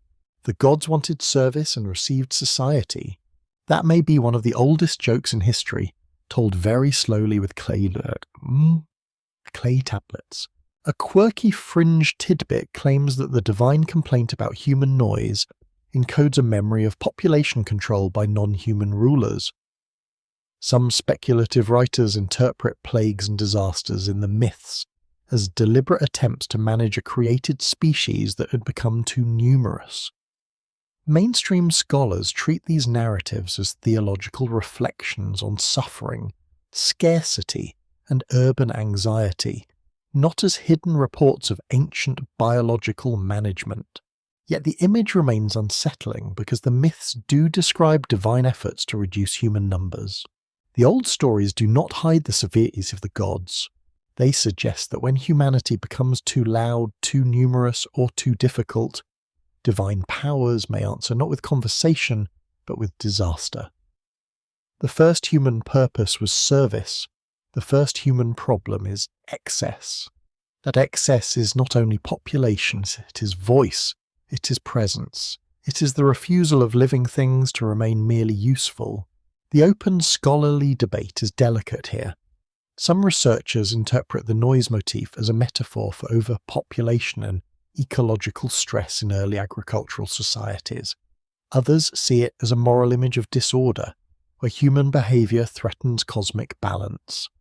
Scholars from Yale and Oxford have examined how Mesopotamian myths often connect catastrophe with the difficulty of sustaining social order under divine authority. Each reading carries weight. A city depends on grain, water, labour, and trust. Remove one, and the walls still stand. But the life inside them begins to shake. Flood one canal, and fields fail. Spread illness through crowded houses, and grief moves faster than speech. Let officials take too much, and resentment grows in courtyards. The noise that reaches heaven may be the sound of pressure building inside human systems. You feel that pressure as night comes. The city does not sleep at once. It settles by layers. First the market quiets, then the workshops dim, then the temple doors close. Still, voices remain behind walls. A mother hushes a child. A man coughs in the dark. Someone laughs softly where they should probably be working, praying, or at least being less suspiciously cheerful. Human life continues even when authority prefers silence. This persistence is central to the mystery. Humanity was shaped to carry burden, but burden did not make humanity mute.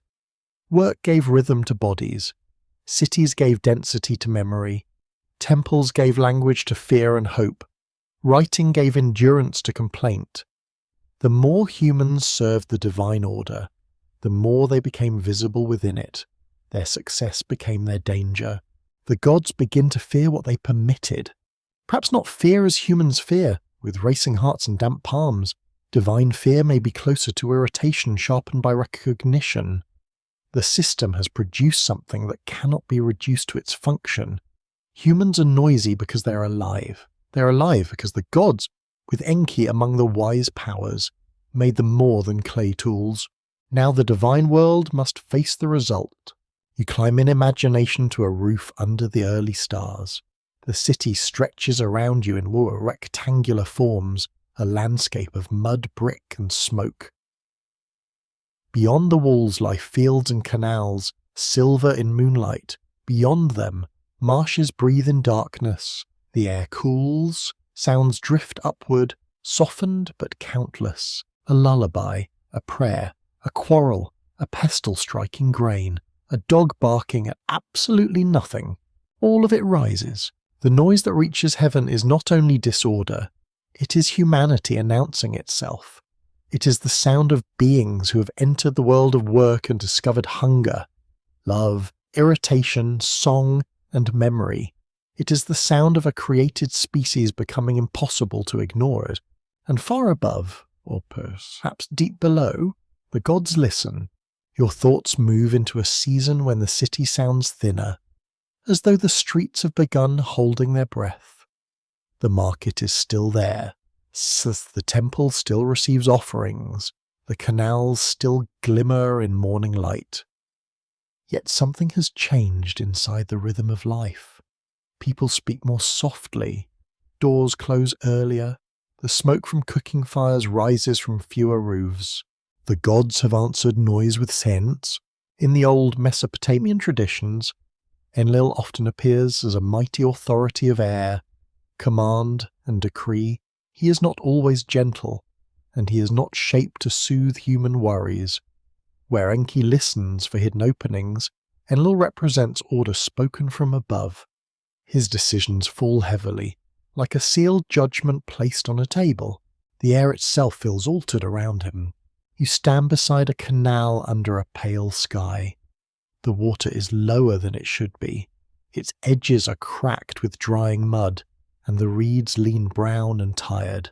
The fields beyond the bank show patches of weak green, thin as a promise made by someone who has already disappointed you. A farmer presses his heel into the soil and says nothing. Silence can be louder than complaint. A mainstream historical fact gives this imagined crisis a real ancient weight.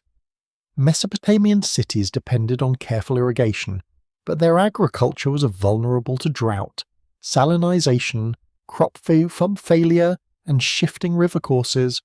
Researchers at institutions such as Yale, Harvard, and the University of Chicago have studied how environmental stress shaped the fortunes of early states in southern Mesopotamia. The land could feed cities brilliantly, but only when water and labour remained in fragile balance. When that balance failed, theology had to explain it.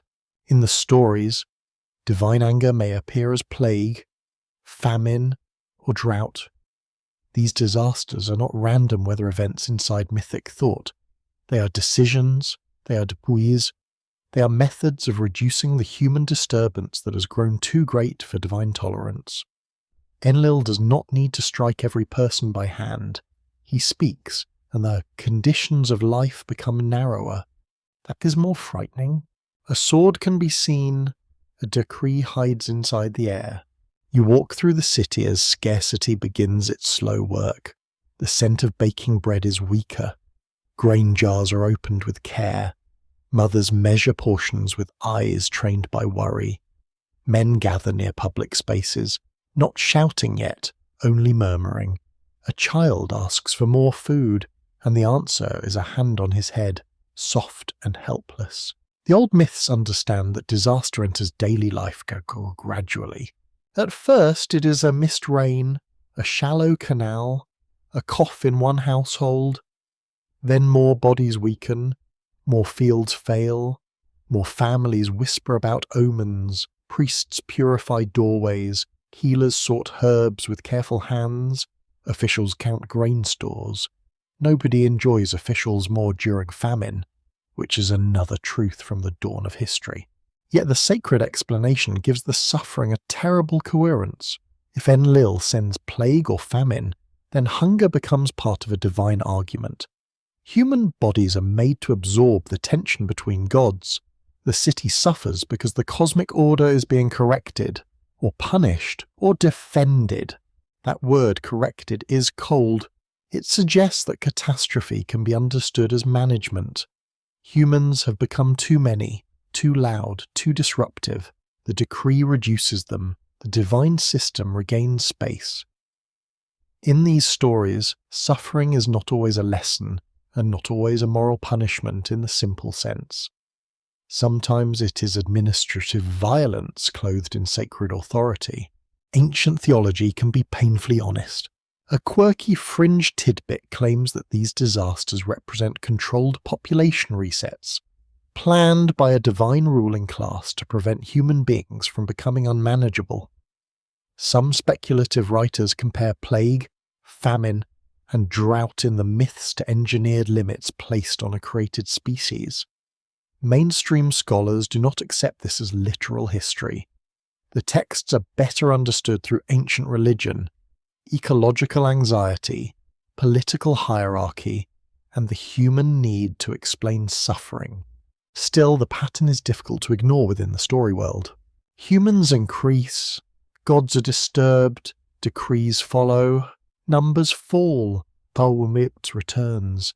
It has the shape of a system, whether symbolic or imagined literally. Feels like a cycle of creation, expansion, alarm, and reduction. That cycle will become one of the darker chambers in the hidden timeline. The open scholarly debate moves around the question of divine justice. Some researchers read Enlil's harsh decrees as reflections of ancient royal power, where kings used punishment to preserve order. Others see the episodes as mythic memories of real catastrophes, later explained through divine will. Scholars from Oxford and Stanford have explored how ancient disaster narratives often transform social trauma into cosmic drama. That transformation matters. A famine is not only hunger, it is also confusion. Why us? Why now? What did we fail to do which ritual was neglected, which God was offended? When people cannot answer, they may place the crisis into a story large enough to hold it. The story does not remove pain, but it gives pain a shape. You feel that shape in the thinning city. At the temple, the offerings continue, but they are smaller. A priest lifts a bowl with both hands, his face composed, his wrists perhaps too thin. The divine statue remains serene in the dim chamber, dressed and fed according to ritual. Outside, people wait for signs that the anger has passed. No one wants to say aloud that the god's house looks calmer than the streets. The contrast is unsettling. The gods receive order while humans endure disorder. That is the tension running through these myths. The created servants must maintain divine stability, even when divine decisions make human life unstable. If humans were made to relieve the gods, then suffering can become another kind of labour. Bodies pay what heaven demands. And yet, not every divine power agrees. Here the old stories begin to create moral texture. Enlil's decrees may aim to silence humanity, but Enki's sympathy moves differently. He does not always confront the command directly. He bends around it. He works through dreams, walls, whispers, ritual hints, and careful loopholes. He is not rebellion with a trumpet. He is intelligence under pressure. This is why Enki remains so difficult. He is part of the divine order that created humanity, yet he often appears troubled by the suffering that follows. He helps solve the god's labour problem, then helps humans survive the god's solutions. That is not simple kindness. It is a contradiction within the system itself. Perhaps the created beings carry that contradiction too. You pass a house where a family sits near a small lamp. Their meal is thin. Their words are fewer than usual. A grandmother touches a clay amulet near the doorway. A man listens for coughing from the next room. A girl looks at the water jar and understands, without being told, that it must last longer. The night closes around them. Somewhere beyond the roofs, an official decree may be announced. Somewhere beyond heaven, Enlil's command has already entered the world as drought, fever, or empty fields. The human city grows quieter, not because it has become obedient in spirit, but because its strength has been narrowed. This is the silence Enlil seeks. But silence is not the same as forgetting. Hungry people remember, sick people remember, survivors remember. When a disaster passes, those who remain tell stories about why it came, who warned them, which god was severe, which god showed mercy, and what fragile trick allowed life to continue. A decree may reduce voices. It cannot erase the need to understand. The canal reflects a dim moon. The cracked mud at its edge looks like a map of broken lands. In the hush, you hear almost nothing, only insects, distant coughing, and the soft movement of water that still has not fully disappeared. The city is quieter now, but beneath the quiet, memories is gathering. Your attention turns toward a reed wall, plain and ordinary, standing inside a house where the night has grown heavy with warning. The wall is not impressive. It is made from woven reeds, plaster, dusted, and human patience.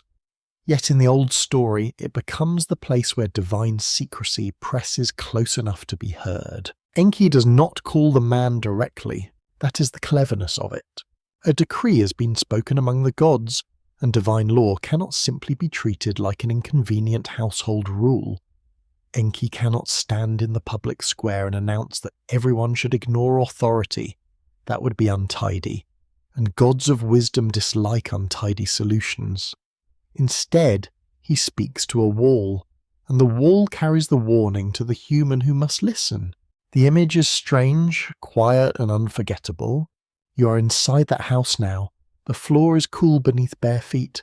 A lamp burns low near the doorway, making the reed walls shine in thin golden lines. The air smells of dust, wool, stale smoke, and river dampness. Outside, the city has settled into nervous silence. Inside, one man lies awake, not quite sleeping, not quite willing to admit he is afraid. Then the wall begins to speak. In the Mesopotamian flood tradition associated with Atrahasis and related stories, Enki warns a chosen human about the coming destruction through indirect speech. This is a mainstream literary detail studied by scholars from universities such as Yale, Oxford, and the University of Pennsylvania. The god's method matters because it allows him to preserve the appearance of obedience while quietly uttering the decree's absolute power. That is very Enki. He does not break the command in a loud, heroic gesture. He bends the pathway of communication. He gives truth a disguise. He lets the human hear what the gods may pretend was never said. It is a loophole shaped like mercy. You can almost admire the legal finesse. The chosen survivor is often known in later retellings by names that belong to different languages and traditions, but his role remains clear. He is the listener, so as if he is the one who receives the warning before catastrophe arrives. He does not stop the gods. He does not argue in the assembly. He hears, obeys, builds, and preserves life through preparation. That makes him a different kind of hero. Not a warrior, not a king with a shining weapon, not a conqueror standing over enemies. He is a careful man listening to a wall at night, which is perhaps less glamorous, but far more useful during a divine disaster. Survival often belongs to those who notice odd instructions early. The warning itself is practical: tear down the house, build a vessel, abandon possessions, preserve life. The command sounds almost cruel because it asks the human to destroy the structure that shelters him in order to create another shelter against water. Home must become ark. Security must become motion. The familiar must be sacrificed to survive the unimaginable. That is a hard lesson. You smell the reed mats around you. You hear the tiny creak of the house as night air presses against it. The man listens, and every object in the room changes meaning. A wall is no longer a wall, a beam is no longer merely wood, a rope is not storage, a pitch is not repair material. Everything becomes part of a hidden instruction. Enki's warning turns daily life into a cool. A quirky fringe tidbit claims that this secret message preserves the memory of a protected bloodline, chosen because it carried Enki's special human design. Some modern speculative writers imagine the survivor not only as a righteous man, but as a genetic vessel meant to preserve a modified humanity. Mainstream scholars do not support this as literal history. The ancient text speaks through mythic preservation, divine favour, and catastrophe theology. Still, the survivor's body does carry a symbolic future. He is not only saving himself, he is saving continuity. He preserves animals, crafts, memory, family, ritual, and the possibility that the human story will not end in one act of divine frustration. In that sense, he becomes a living archive, where tablets may dissolve, bodies continue. That thought feels very old. The open scholarly debate turns on the meaning of Enki's disobedience. Some researchers interpret it as a tension between compassion and cosmic order. Others see it as a story about wisdom operating under unjust authority. Scholars from Cambridge and Chicago have examined how Mesopotamian myths often allow gods to disagree, making divine society morally complex rather than perfectly united. This complexity gives the story its power. If all gods wanted destruction equally, the tale would be simple. Terrible, but simple. Instead, one god finds a way for life to pass through the decree. That means the divine world itself contains conflict over humanity's fate. Human beings are not merely caught between God and nature. They are caught between different divine visions of what justice and order and mercy should mean. You feel that conflict in the room. The man rises before dawn. He touches the reed wall, perhaps wondering whether he dreamed the voice. His hand meets rough plaster. Nothing glows. No heavenly sign appears. The house looks ordinary Peruvian, which is deeply unhelpful, as miracles often are once they finish making their point. Yet the instruction remains. He begins to act. Wood is gathered. Reeds are tied. Pitch is warmed until its smell thickens the air. Neighbours may ask questions. He must answer carefully, perhaps strangely. In some versions, the human is told to give a misleading explanation, turning suspicion away from the true purpose of the vessel. The warning creates not only a building project, but a performance of secrecy. Survival requires silence. There is a deep sadness in that. If he tells everyone, the divine plan may fail, or the story may no longer preserve its narrow rescue. If he tells no one, others remain unwarned. The myth leaves you with the discomfort of chosen survival. Mercy comes, but not for all. Enki saves life through limitation, and limitation leaves shadows. The vessel grows. Its frame rises under a pale sky. Workers move around it, confused perhaps, paid perhaps, suspicious certainly. The smell of hot pitch covers the workyard. Hands blacken with tar, ropes tighten, planks groan into place. The object looks absurd in the dry land, a boat built before the water has arrived. The neighbours must have had opinions. Humanity has never lacked opinions. But the survivor keeps building. Each stroke of work becomes an act of trust in a voice that came through a wall. That is the strange intimacy of ancient faith. It is not always public thunder. Sometimes it is an instruction heard in darkness, asking you to prepare for what no one else believes is coming. Enki's legacy sharpens here. His wisdom is not merely invention, it is intervention. He sees the path between decree and extinction, then places one human inside it. He cannot undo the fury of the gods, he cannot erase the coming waters, but he can create a narrow passage through disaster, a hidden seam in the fabric of judgment. The night returns, the vessel waits. Inside the house, the reed wall is silent again. It has given its message and returned to being ordinary, which may be the most convincing disguise of all. Outside, clouds gather beyond the flat horizon. The air grows heavy with a smell that has not reached the city for many days. Rain is coming, and one human has heard enough to be afraid in time. Rain begins as a scent before it becomes a sound. The air changes first, thickening over the plain, pressing against skin and walls and sleeping animals. You stand beneath a sky that no longer feels distant. It lowers itself over the city, dark and swollen, while the canals lie strangely still as if listening. The first drops strike dust. They leave small dark marks on packed earth. Then more fall, tapping roofs, jars, reed mats, and temple steps. At first, people may welcome it.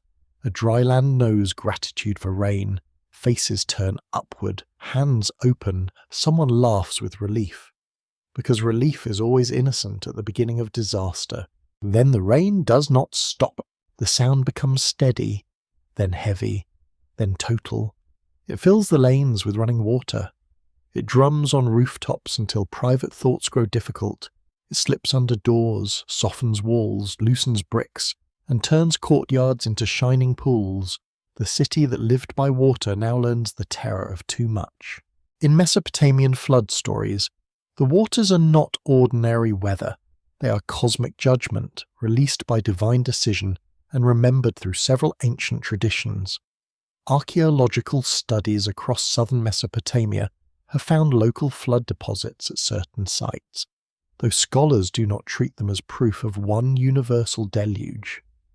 Researchers at institutions such as the University of Pennsylvania, Oxford, and the University of Chicago have long debated how real river floods, mythic memory, and theological storytelling became woven together. That uncertainty gives the story its depth. There were real floods in the riverlands. There were ruined houses, drowned fields, broken canals, and terrified families. There were also stories that raised those experiences into sacred time, where one flood becomes the great flood, the flood that divides worlds. Myth does not need to invent water's power. It only needs to remember it with a larger voice. You hear that voice now? The storm grows fierce. Wind drives rain sideways through the alleys. Mud brick walls begin to slump at their edges. A goat bleats from somewhere unseen. A jar rolls past your feet, turning slowly in the brown water, like a little moon that has lost all ambition. From the temple comes no comforting hymn, only the pounding of rain and the groan of doors under strain. The vessel waits beyond the settlement. Its pitch-black seams shine under the storm.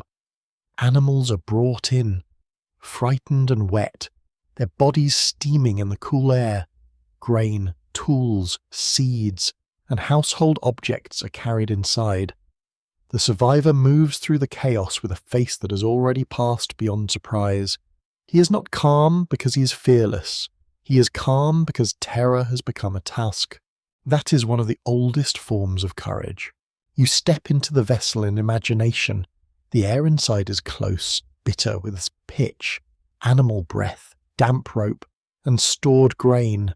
The floor shifts beneath your feet. Outside, people shout, but the rain breaks their voices apart. The door is closed. Darkness gathers inside the wooden belly, and the world beyond becomes sound.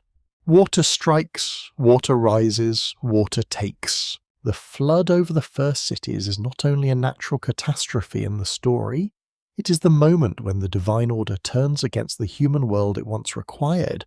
Fields vanish, boundaries vanish, streets become channels, graves open, livestock disappear. The carefully measured world of rations, canals, walls, and offerings dissolves into moving brown force. Order returns to all. A mainstream historical fact stands behind the terror. Southern Mesopotamian settlements were built in low alluvial landscapes shaped by the Tigris and Euphrates river system. Ancient communities depended on these waters for agriculture, transport, and fertility. Yet river flooding could also destroy fields and settlements. Scientific studies of ancient river environments show that water management was both the foundation of urban life and one of its greatest vulnerabilities. The flood myth understands that paradox perfectly. The same element that sustains a city can erase it. The same sacred water associated with life can become the instrument of unmaking.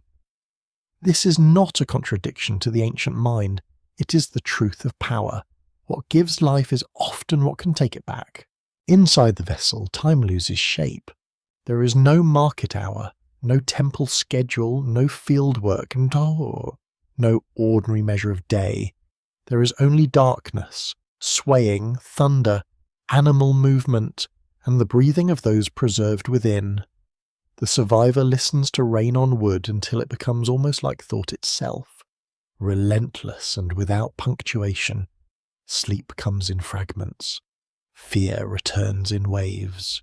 A quirky fringe tidbit claims that the flood story preserves a memory of a controlled reset, meant to erase an earlier human population while protecting one selected line. Some modern speculative writers connect this to Enki's supposed genetic legacy, imagining that only a chosen branch of humanity was allowed to continue. Mainstream scholars do not accept that as literal evidence. The flood belongs to mythic catastrophe, ritual memory, and ancient reflection on divine power. Still, we show within the story, survival is selective. That selectiveness is unsettling. The vessel does not carry everyone. It carries a remnant. It preserves enough for life to begin again, but not enough to remove grief from the beginning. The new world will be built on rescue and loss together. Every saved seed carries the shadow of fields that drowned. Every living voice carries the silence of many voices ended. Perhaps that is why flood stories feel so heavy. They do not merely explain water, they explain interruption. A whole arrangement of life stops. Society with its habits, jokes, debts, songs, arguments, and small vanities disappears beneath a surface that reflects the sky. The flood becomes a boundary between one human condition and another. The open scholarly debate remains careful and varied. Some researchers view the Mesopotamian flood tradition as a memory of severe local flooding in southern river plains. Others emphasize literary and theological themes, especially the tension between divine anger and divine mercy. Scholars at Harvard and Yale have compared ancient Near Eastern flood narratives as reflections on mortality, kingship, and the fragile contract between gods and humans. Each interpretation leaves something unresolved. If the flood remembers a real disaster, then myth preserves trauma by giving it sacred meaning. If it is primarily theological, then it reveals how deeply ancient people feared divine withdrawal. If it is political, it may show how societies imagine collapse and renewal. None of these readings cancels the others. Like water, meaning spreads into every hollow. The vessel drifts. You feel its slow lift and fall. The world outside has become featureless. No roofline breaks the horizon. No palm tree stands clearly in the distance. No city wall declares human confidence. The waters cover the marks people used to understand where they belonged. Without landmarks, identity itself feels loosened. What are you when your city is gone? The survivor must carry the answer inside a memory. He must remember fields that cannot be seen, streets that cannot be walked, names that may never be called again. He becomes more than a man saved from water. He becomes the keeper of a vanished arrangement in his body. The earlier world continues only as recollection, habit, grief, and instruction. This is another form of inheritance. Not blood alone, not clay alone. Memory also passes life forward. The flood destroys buildings, but it cannot fully destroy the pattern carried by those who survive. The way to bake bread, tie rope, soothe children, count grain, pray at dawn, seal jars, and tell a warning story in a low voice. These things travel through catastrophe. Enki's hidden mercy moves there. He does not stop the waters. He preserves continuity through them. His intervention does not restore innocence, because innocence is impossible after a flood. Instead, it allows a changed humanity to emerge from darkness, bearing a memory of divine danger and divine compassion together. At last, the rain weakens. The sound on the roof softens from pounding to tapping, from tapping to dripping, from dripping to silence. Inside the vessel, no one speaks at first. Silence after disaster feels almost like another element. The air is thick with animal breath, wet wood, and disbelief. Somewhere beneath the waters lie the first cities. Somewhere above them, a remnant waits for land. Your sight opens upon a world washed clean in the cruelest possible way. The waters have lowered, but they have not returned anything as it was. Mud lies over fields like a second skin. Broken reeds cling to roof beams. Fish glimmer in places where cooking fires once burned. The horizon looks wider, emptier, and far too quiet. The surviving line steps into this. The first breath outside the vessel is not triumph. It is damp, sour, and uncertain. The air smells of rot, wet wood, animal fear, and newly exposed earth. Every footstep sinks slightly. The ground accepts weight, but not confidence. You understand at once that survival is not the end of disaster. It is the beginning of responsibility. Someone must begin again. The ancient flood traditions do not present the restored world as simple happiness. The gods themselves are shaken by what has happened. In some accounts, they gather around offerings after the flood, hungry and regretful, drawn by the smell of sacrifice. That image is startling. The divine powers who approve destruction are revealed as dependent once more on human ritual. The servants were nearly erased. The gods still need them. A mainstream historical fact helps deepen this scene. In ancient Mesopotamia, temples maintained regular offerings to divine statues through food, incense, clothing, washing, and ritual performance. Scholars from the University of Pennsylvania, Yale, and the University of Chicago have studied these temple systems as central to Mesopotamian religion and economy.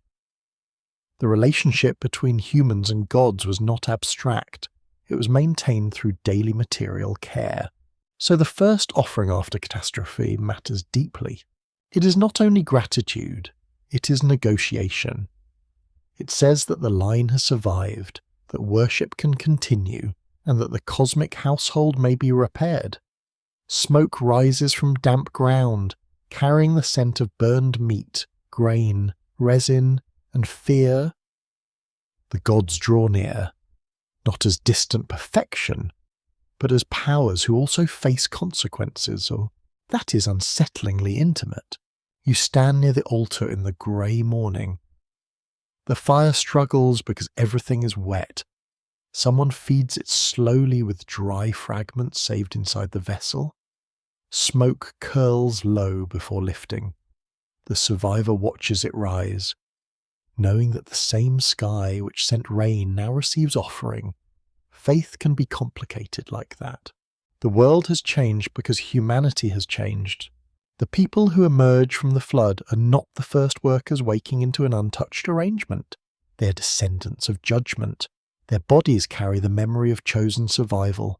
Their rituals carry caution. Their stories carry the knowledge that divine displeasure can become weather, and that mercy may arrive through secrecy rather than rescue for all.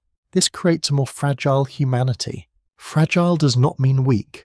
It means aware of limits. The surviving line knows that cities can vanish, fields can drown, walls can soften and fall, kingship can pause, a temple can stand one season and become mud the next. The world no longer feels guaranteed, it feels granted. That feeling alters civilization. You see people sorting what remains, seeds are laid out to dry, tools are cleaned, animals are counted. Though the animals appear deeply unimpressed by accounting, children are gathered close, names are spoken, some answered, some not. A woman smooths mud from a jar, then stops because the handprint beneath it belongs to someone lost. There is no loud mourning here, only breath. The flood has narrowed humanity into a remnant, and remnant thinking changes the mind. To be a remnant is to live with the knowledge that most possibilities have closed. But not all. It creates discipline, it creates fear, it creates stories of warning, it creates rules about obedience, offerings, and boundaries. It may also create resentment hidden beneath piety. Why were these saved? Why not those? The old records do not answer every broad wound. They preserve the shape of survival, not the fairness of it. This is where Enki's final legacy becomes darker and more complex. His intervention preserves life, but it preserves life through selection. The survivor is not merely fortunate. He becomes the vessel through which the human pattern continues, changed by catastrophe. A quirky fringe tidbit claims that the post-flood humans were a restricted version of an earlier humanity, deliberately limited so they would be less noisy, less long-lived, or less dangerous. Some speculative readers connect this with tales of long ancient lifespans and divine attempts to manage human expansion. Mainstream scholars do not treat this as evidence of biological alteration.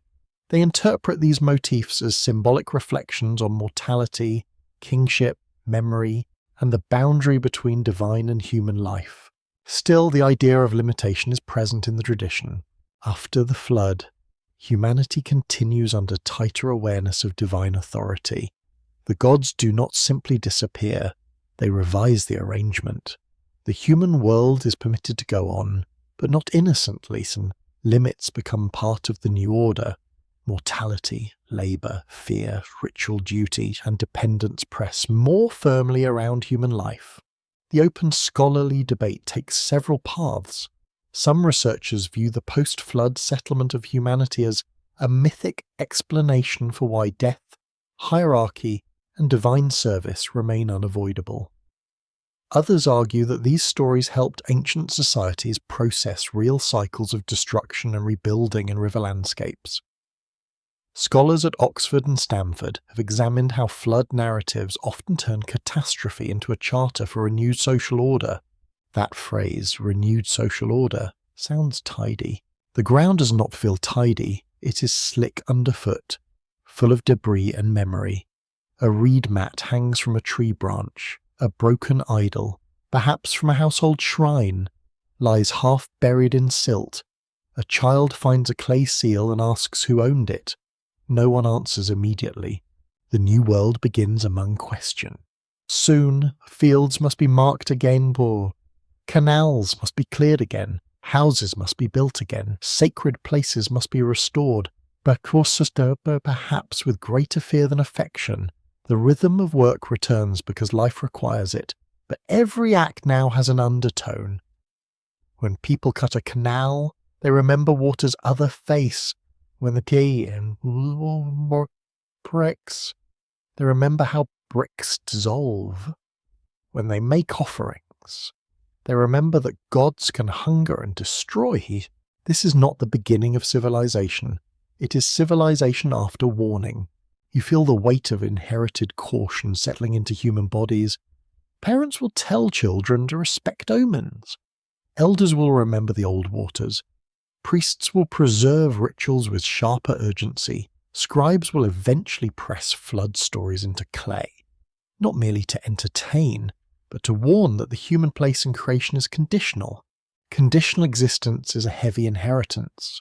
Yet there is tenderness too. A seed placed in wet soil is still an act of hope.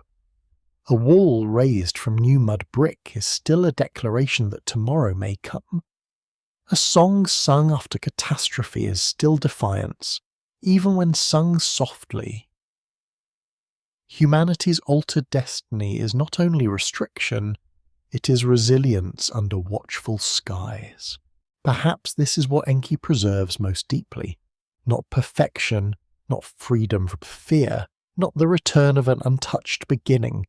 He preserves the stubborn capacity to restart after the world has ended in every meaningful sense. He protects continuity, and continuity is a quieter miracle than rescue. It does not erase grief. It carries grief forward until it becomes wisdom, ritual, and memory. The sun breaks through the clouds at last. Light spreads over mud, water pools scattered to tools, and the faces of survivors. It does not make the land beautiful immediately. It only reveals it. That is enough for now. The first work of the changed species is to look upon what remains and not turn away. After water, humanity is more fragile. After water, humanity is harder to erase. Your gaze settles on a tablet that seems too small to hold so much impossibility. It rests in a dim scribal room, its surface filled with names, cities, and numbers that stretch the mind past comfort. The clay is brown and cracked along one edge. The signs are careful, almost calm, as if the scribe saw nothing strange in recording kings who ruled for thousands of years. The room smells of dust, dry reeds, and old smoke. A wooden shelf leans slightly against the wall. A jar of water sits near a writing board, catching a faint line of light. Outside, the city moves with ordinary sounds, but here the past becomes enormous and suspiciously well organized. This is the world of the Sumerian king list. The king list is one of the most famous ancient Mesopotamian records, known through several copies from different periods. It arranges cities and rulers into a grand sequence, beginning with kingship descending from heaven and moving from city to city. Scholars at Oxford, Yale, and the University of Chicago have long studied it as a political and literary text. Not as a simple modern history book, it preserves memory, ideology, chronology, and myth in one difficult object. That is why it feels so alive. It does not merely say who ruled, it claims to know where legitimate rule began, where it moved, and which cities held the sacred weight of kingship. In its earliest stretch, before the Great Flood, kings rule for spans so vast they seem to belong to another species of time. Some reigns last tens of thousands of years. The numbers are not shy. Ancient scribes rarely blushed on our behalf. You lean closer to the tablet. The antediluvian kings stand at the edge of remembered order. Their cities include Eridu, Bad Tibira, Larak-Ung, Sipar, and Shurapak in several versions of the tradition. Their reigns reach into a time when kingship is still fresh from heaven, when human power appears almost fused with divine arrangement. Then comes the flood, and kingship descends again. The structure is simple, the meaning is not. Long reigns in ancient king lists are not unique to Sumer, but the Mesopotamian version has a special gravity because it connects political authority to cosmic time. A king is not merely a ruler in this record, he is a bearer of a sacred office that travels through history like a torch carried across floodwater, mud, walls, and dynasties. The impossible years asked to be interpreted. A mainstream historical fact gives the text its firm foundation. Archaeologists have recovered versions of the Sumerian king list from ancient sites, and historians understand it as a composition shaped by scribal tradition and political purpose. It was used to present kingship as a single institution passing through favoured cities, even though real Mesopotamian history was far more fragmented.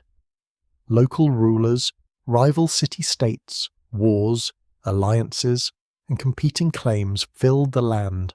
The list simplifies history into destiny.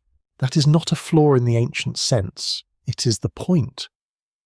A list can make disorder look ordained, it can turn many kingdoms into one chain, it can suggest that power moves because heaven permits it, not because men with soldiers, accountants, and excellent public relations prefer it that way.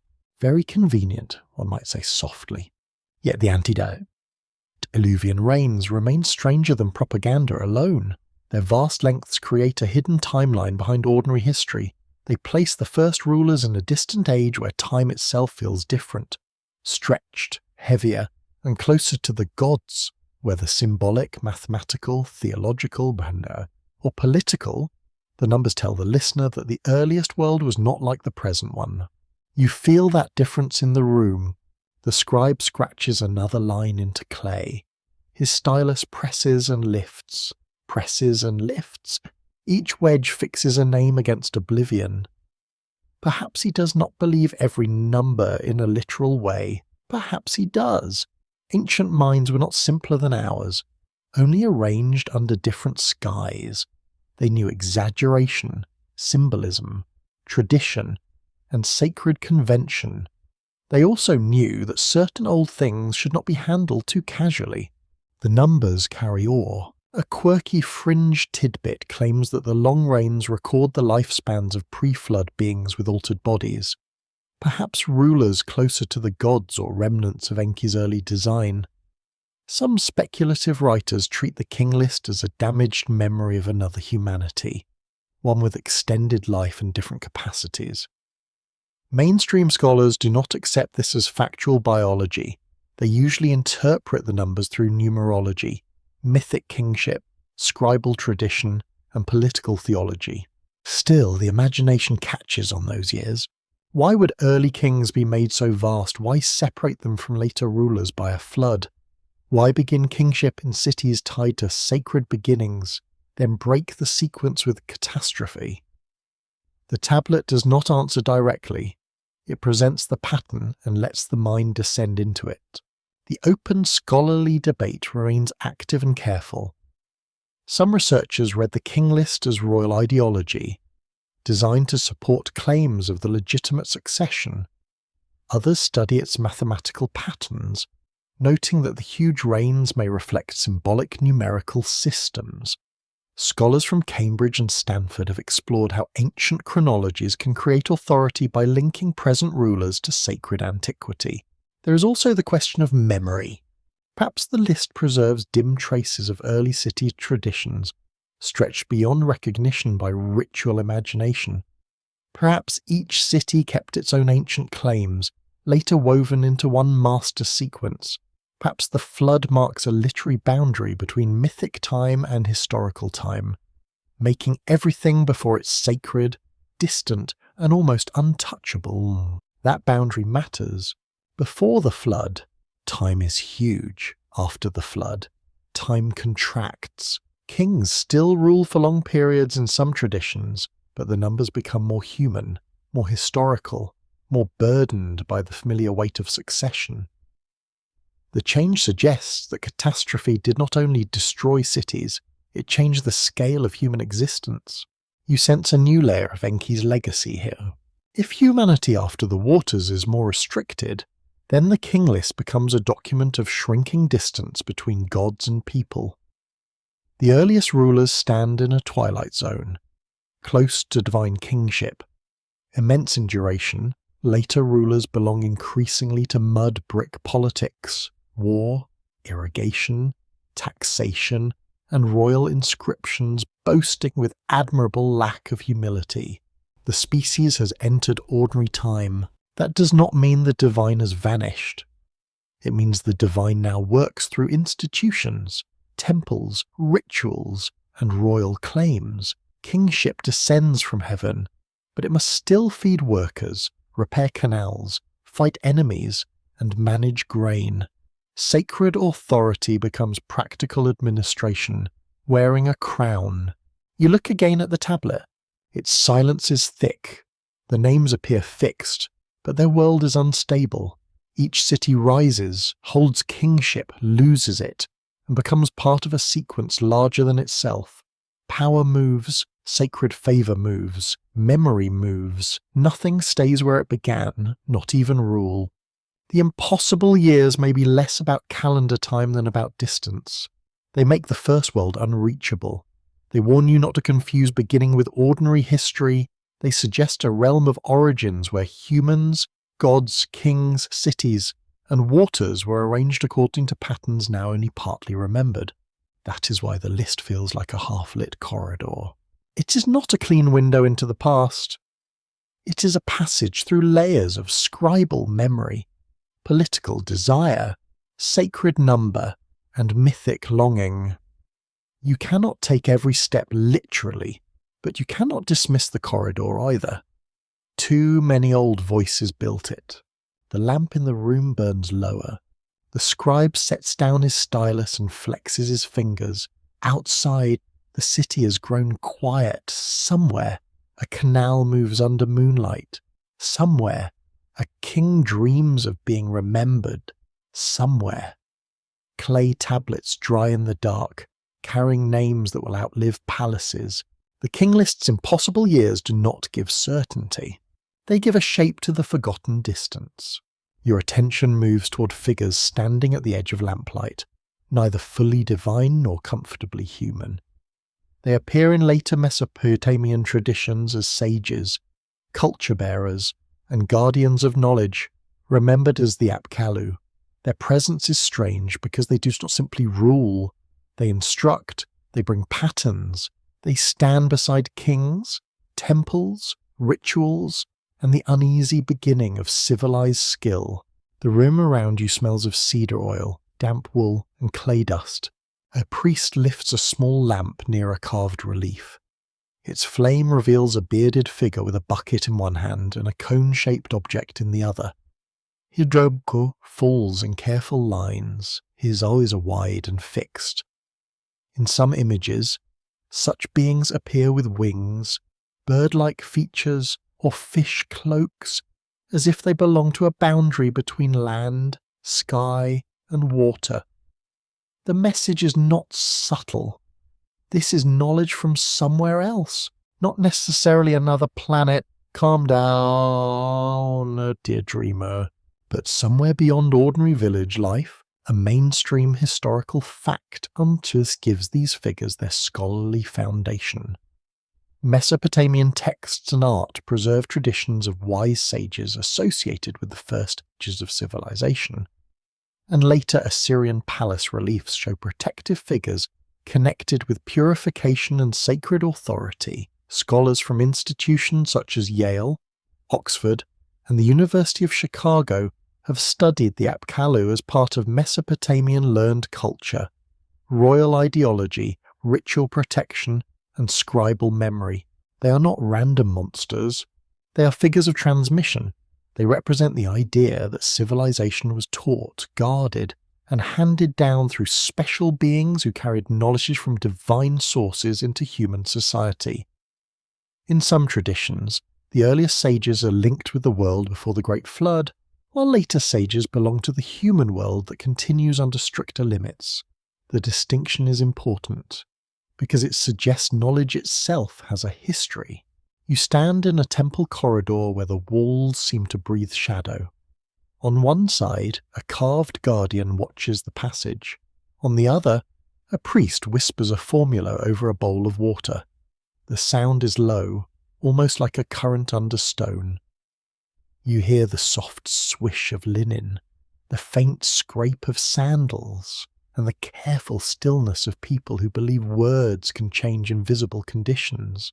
The Apkallu belong to that careful stillness. They are connected with arts that make civilization orderly ritual. Writing, skin, purification, measurement, architecture, divination, and royal council. Their knowledge is not merely useful in a practical sense.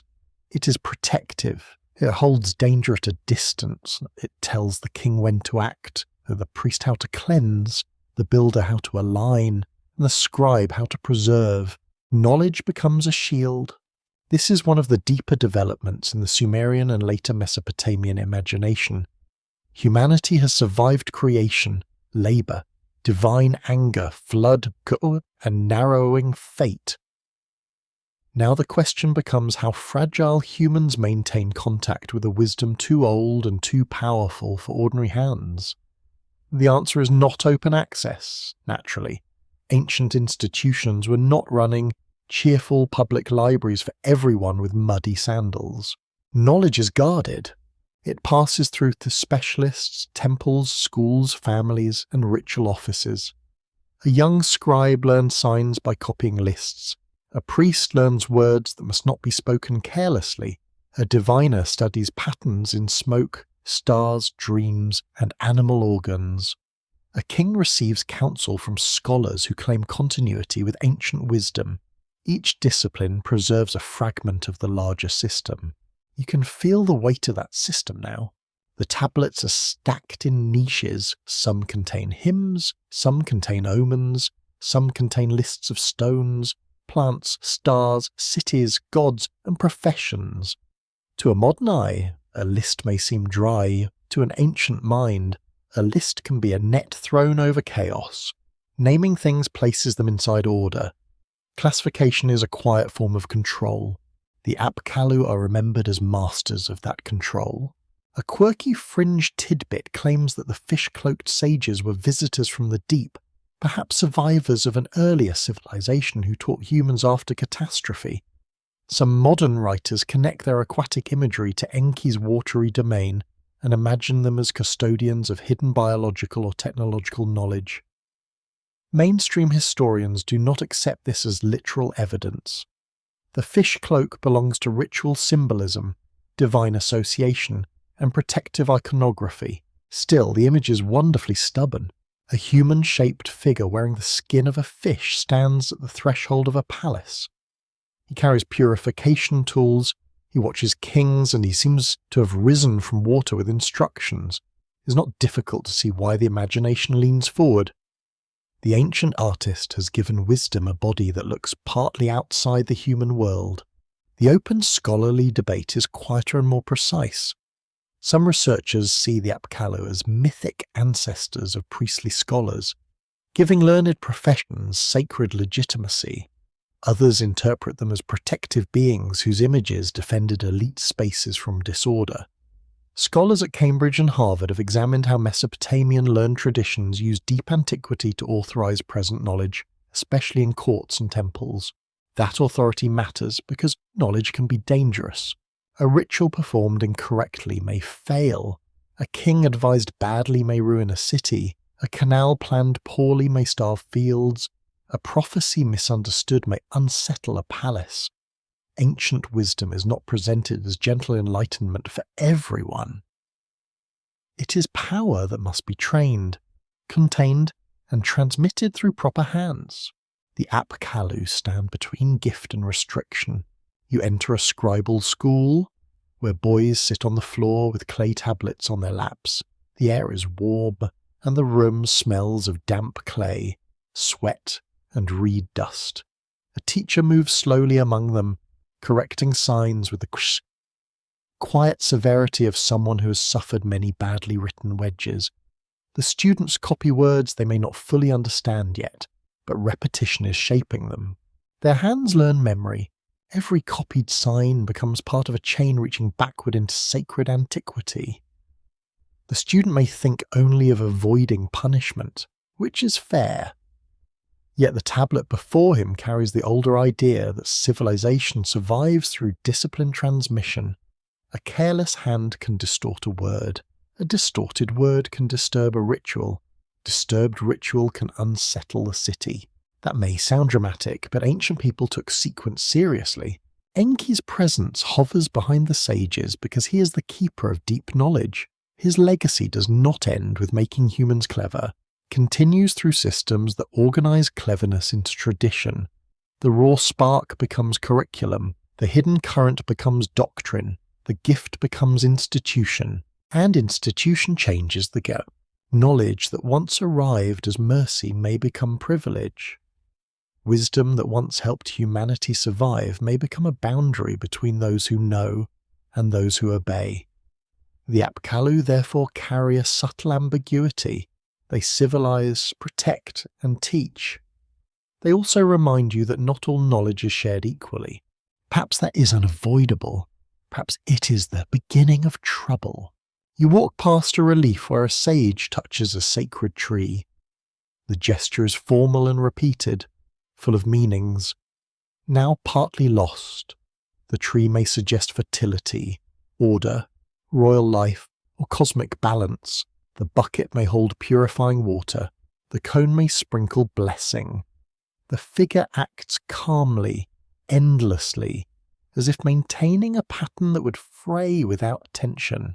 This is civilization as ritual maintenance. The city needs walls, grain, and workers.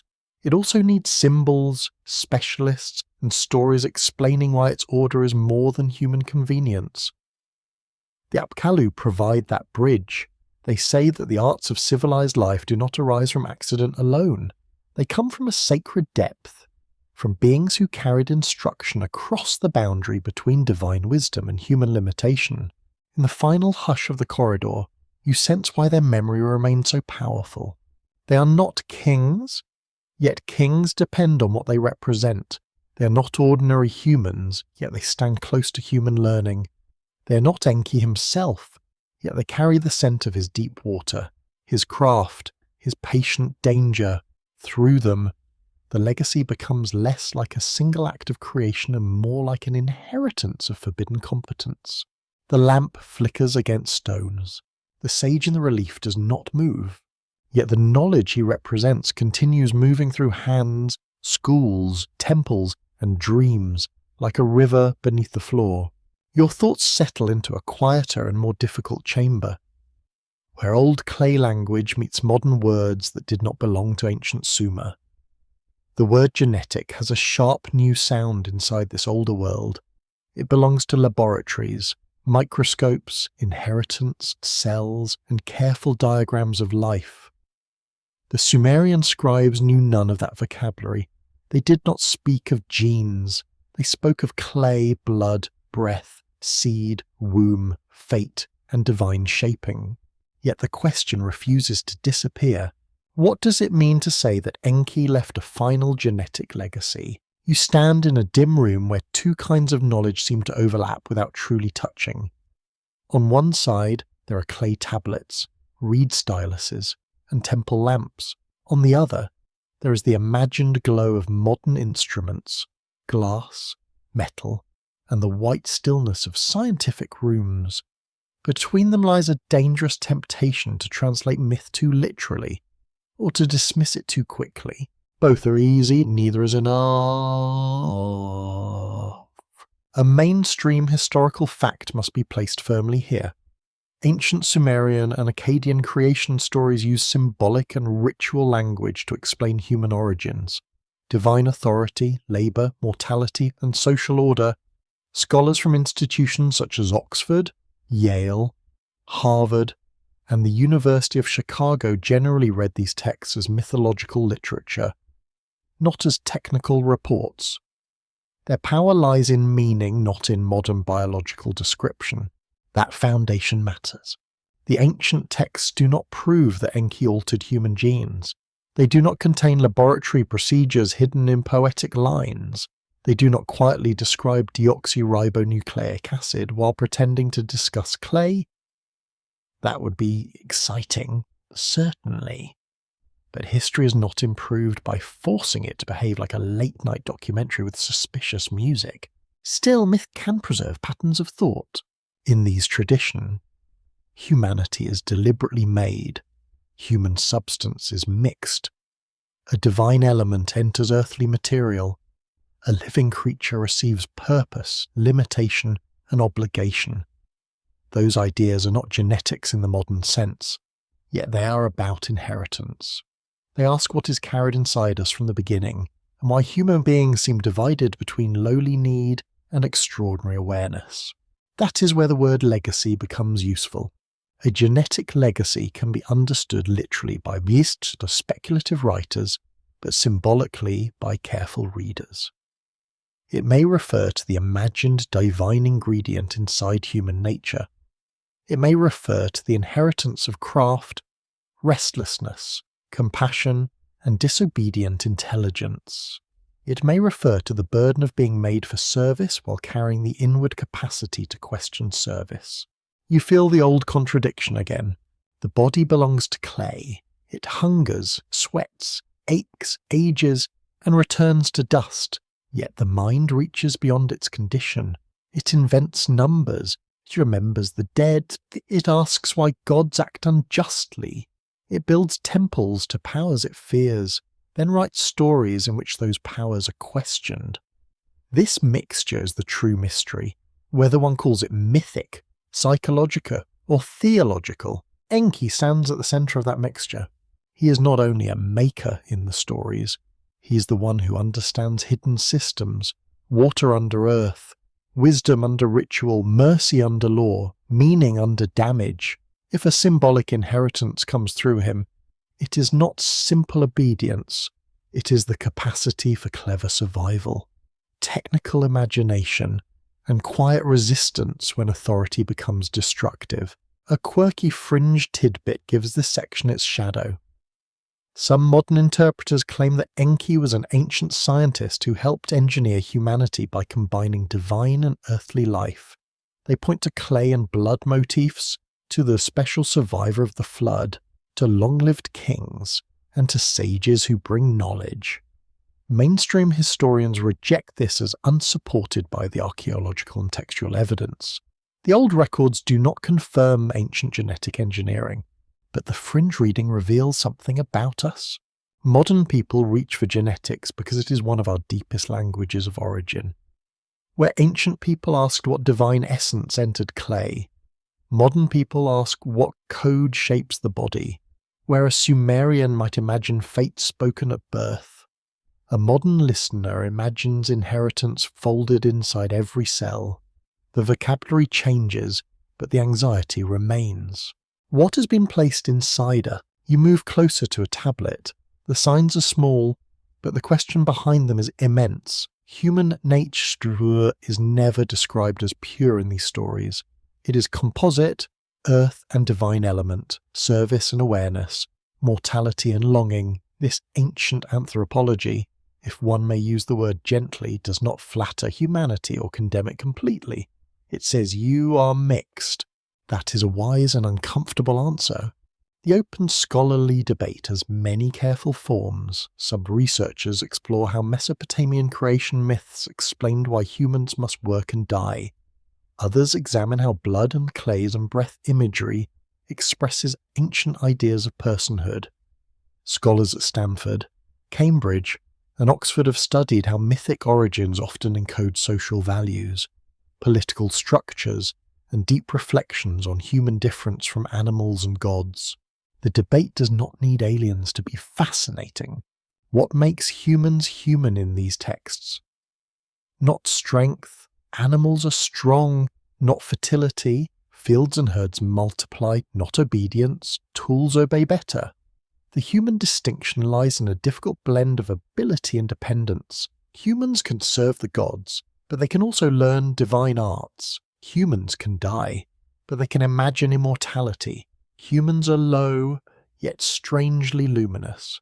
That luminosity may be Enki's mark. You feel it not as a glowing symbol on the skin, but as an inward current. It is the impulse to repair a broken tool instead of throwing it away. It is the desire to understand a dream. It is the sympathy that hears a doomed city and searches for a loophole. It is the quiet refusal to accept that command and justice are always the same thing. There is danger in that inheritance. A purely obedient creature would not build civilization as humans do. It would not question rulers, preserve laments, invent law codes, or compose myths where gods themselves appear flawed. A creature touched by Enki's wisdom becomes useful, but also unpredictable. It can maintain the temple and wonder whether the temple deserves its grain. It can write hymns and also write complaints. That is the problem with giving Clay a mind. The final genetic legacy, considered symbolically, may therefore be unfinishedness. Humans are not completed objects in these stories. They are designed for one purpose and forever overflowing it. They are shaped within limits and forever testing them. They are bound to mortality and forever making art against it. A body carries heredity through bloodlines. A culture carries heredity through stories. A soul, if one chooses that older word, carries heredity through longing. Enki's legacy moves through all three in the imagination, not as proof of secret science, but as a mythic explanation for why human beings feel divided against themselves. You sit now between tablet and shadow. The lamp has grown low. The modern room fades. The ancient room remains. Clay, water, blood, breath, and wisdom gather into one soft and troubling image. Perhaps nothing was hidden in the genes. Perhaps the deeper secret was hidden in the question. Why does a creature made from earth keep reaching for the divine, even when the divine has treated it with such uncertainty? Why does a servant species become a storytelling species? Why does humanity inherit fear, labour, cleverness, and hope in the same fragile body? The tablet does not answer. It only waits, marked by hands long gone, while the quiet legacy continues inside whoever reads it. Your attention settles inside a temple school door, where the air is dry, warm, and heavy with the smell of clay. Students sit close together on mats, their backs straight, their hands dusty, their eyes fixed on tablets that will not forgive careless pressure. A teacher walks slowly between them, carrying the quiet authority of someone who has spent many years correcting the same mistake. The room is not grand. Its walls are plain mud brick. Light enters through a small opening high above the floor, turning the dust into a pale floating veil. Reed styluses lie beside damp tablets. A water jar sweats in the corner. Somewhere nearby, a pigeon makes a soft, stupid sound on a roof, reminding everyone that not all creatures were created for scholarship. Yet this simple room guards a dangerous inheritance. The scribes of Mesopotamia did not merely copy words, they preserved systems of memory. They learned signs, lists, hymns, myths, rituals, legal formulas, omens, medical recipes, and royal praises. Their training was difficult because the world they served was layered. A sign could count grain. A sign could name a god. A sign could preserve a curse, a lament, or a king who desperately wished to seem eternal. Writing made memory durable. A mainstream historical fact stands firmly here. Archaeological excavations at Mesopotamian sites have uncovered school tablets, lexical lists, literary exercises, and administrative records, showing that scribal education was a real and organized tradition. Scholars from Yale, the University of Pennsylvania, Oxford, and the University of Chicago have studied how scribes copied older works and transmitted learned culture across many centuries. The survival of Sumerian stories depended greatly on this trained discipline. That survival was not accidental. Clay tablets endure better than papyrus or leather. But only if someone first presses the signs. A story forgotten in the mouth vanishes with breath. A story written in clay may sleep under ruins until a stranger lifts it thousands of years later. The scribe becomes a kind of gatekeeper between living speech and buried time. You watch a student copy a list of signs. He presses too hard at first, making the wedges clumsy. The teacher sighs, perhaps with the patience of a man who has considered changing careers every morning for 20 years. The student smooths the clay and begins again. His young hand does not know that one day people from distant lands will study such practice tablets and reconstruct the education of a vanished civilization. The ordinary becomes priceless eventually. In this school, Enki's legacy changes form again. It is no longer only creation, water, craft, or survival. It becomes controlled knowledge. The clever spark given to humanity does not float freely through the city like incense. It is gathered, trained, corrected, and assigned to institutions. Wisdom becomes a profession. That makes the legacy stronger. It also makes it narrower. Not everyone becomes a scribe. Not everyone reads sacred stories. Not everyone enters the rooms where ritual words are stored. In Mesopotamian cities, knowledge often belonged to trained specialists, temple personnel, palace officials, and learned families. The deeper the tradition, the more carefully it could be guarded. A powerful text was not just information, it was authority. You feel the cool edge of that truth. A tablet on a shelf may contain a hymn to Enki, another may contain an incantation for purification, another may preserve a myth in which humanity is shaped, warned, limited, or restored. These are not merely tales for entertainment. They are fragments of a sacred framework that explains why the city exists, why work matters, why kings rule, why disasters come, and why humans must keep offering food to gods who cannot be allowed to vanish. The scribes guard the framework. They also change it. Every copy is a small act of preservation and interpretation. A scribe may update a phrase, choose one tradition over another, arrange older material in a new order, or preserve a damaged line without fully understanding it. Texts move through hands, and hands are never neutral. Even the most careful copying is a human event, shaped by training, memory, politics, and fatigue. That is not failure, that is transmission. A quirky fringe tidbit claims that temple scribes deliberately hid Enki's true creation secret inside coded myths, preserving forbidden knowledge for initiates while giving ordinary people symbolic stories. Some modern speculative writers imagine a secret priesthood protecting ancient biological or cosmic truths from public understanding. Mainstream scholars do not support such claims as evidence, yet they do recognize that certain ritual and scholarly traditions were restricted, specialized, and not meant for casual public use. So the atmosphere of secrecy is not entirely invented. Ancient knowledge could be layered. Some texts were common school exercises, others belonged to ritual experts. Some names, formulas, and procedures carried danger if misused. A purification rite, an omen series, or an exorcistic formula might require correct training, correct setting, and correct authority. The boundary between education and initiation could be soft, but meaningful. The open scholarly debate asks how much scribes shape the myths they inherited. Some researchers see them as faithful preservers of ancient oral tradition. Others argue that scribal schools actively form the literary versions now known to us. Scholars at Cambridge, Harvard, and Chicago have explored how Mesopotamian intellectual culture balanced reverence for old material with creative adaptation. This matters for Enki's legacy. If scribes preserve him as the god of wisdom, they are not simply reporting an old belief, they are participating in his domain. Every copied tablet becomes an act under his shadow. Every sign learned by repetition becomes another channel through which ancient cleverness survives. The school itself becomes a small human version of the deep reservoir, storing knowledge until it rises again. You hear the scrape of slices. The rhythm is soft, almost sleepy. Press, lift, press, lift. Outside, the city moves through heat and duty.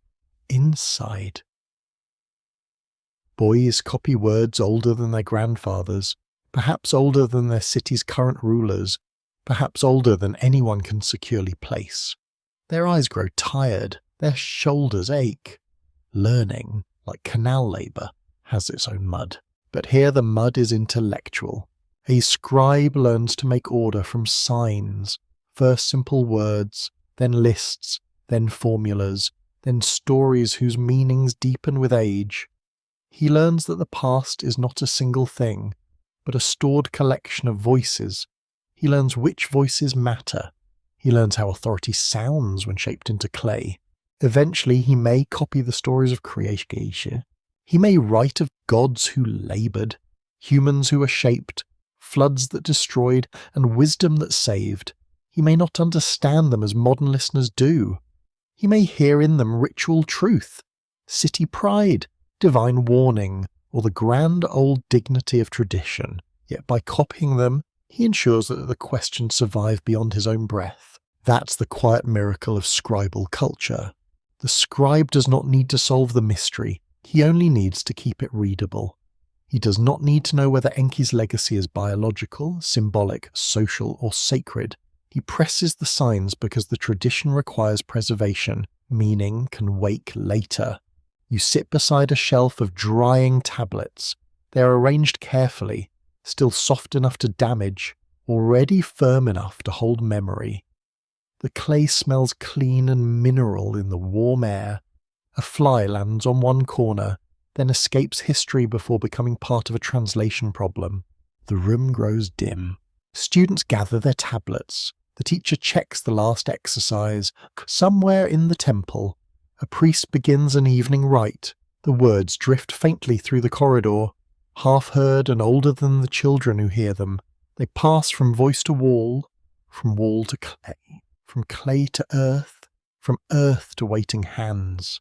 Enki's legacy is guarded here, not by weapons, but by discipline. Not by silence alone, but by control. Controlled speech. The scribes preserve the dangerous fragments because civilization cannot survive only on the grain and water. It must also preserve the stories that explain why grain and water matter. It must remember the bargain between gods and humans. Even when that bargain feels unfair, it must carry the old pattern forward, carefully, imperfectly, sign by sign. The lamp is lowered, the tablets dry in darkness. Your mind drifts toward the human figure itself, standing in the half-light between temple and field, between command and desire, between the mud below and the stars above. It is not the first human body now, nor the first survivor, nor the first scribe. It is humanity as an old mystery, shaped by every layer of the story and still unable to explain itself completely.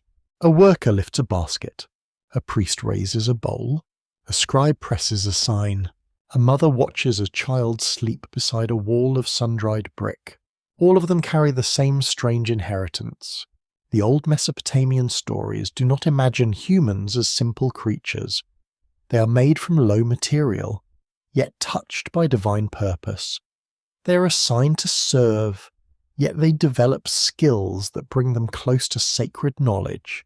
They are punished for excess, yet preserved through mercy. They are mortal, yet obsessed with memory. They are small beneath the gods, yet important enough to trouble them. That is not a neat design. It is a mixture.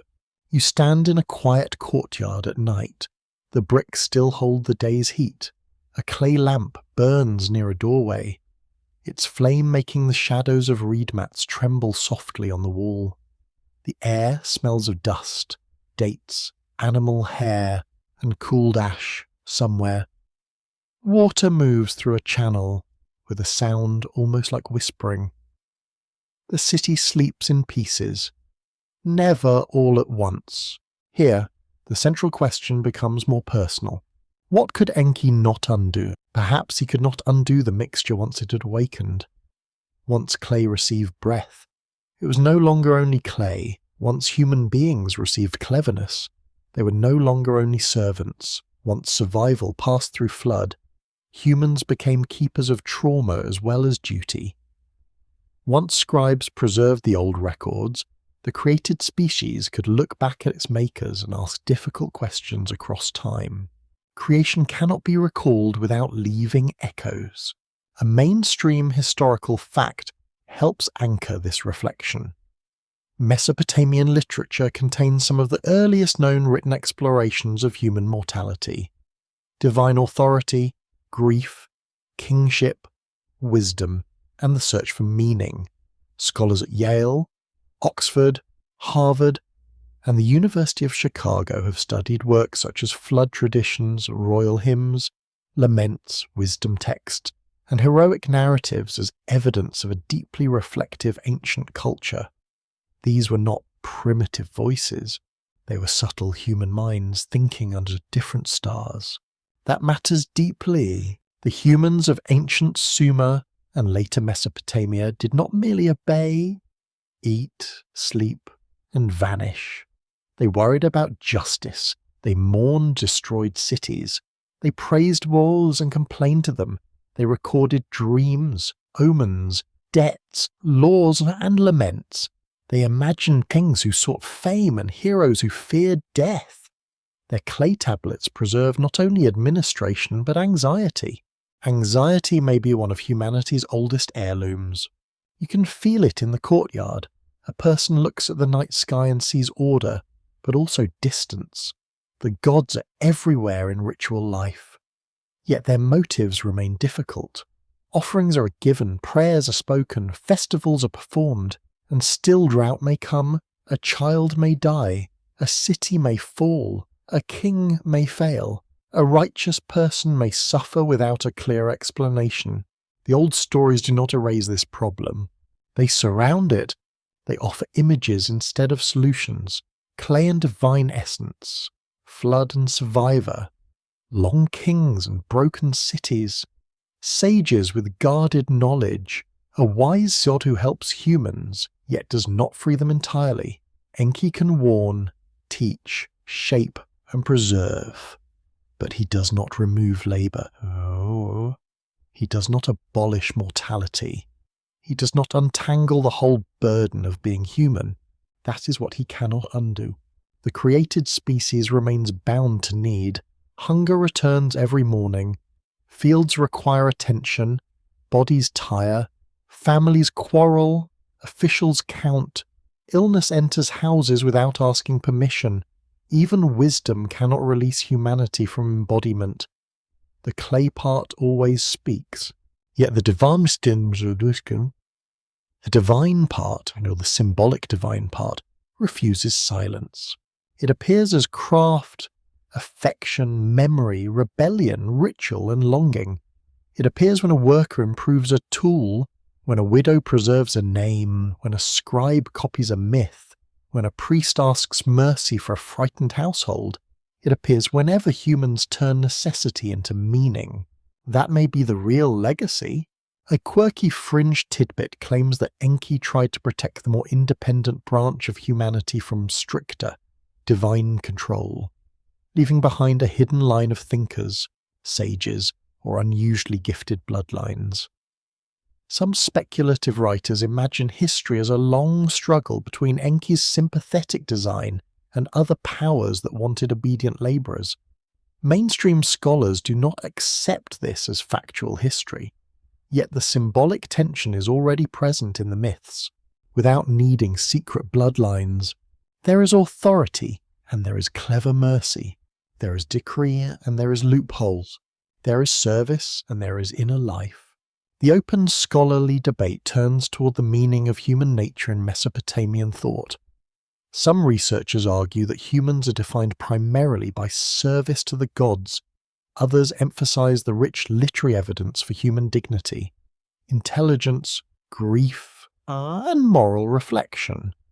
Scholars at Cambridge, Stanford, and Chicago have explored how ancient myths can hold contradictory views at once, presenting humanity as both dependent and extraordinary.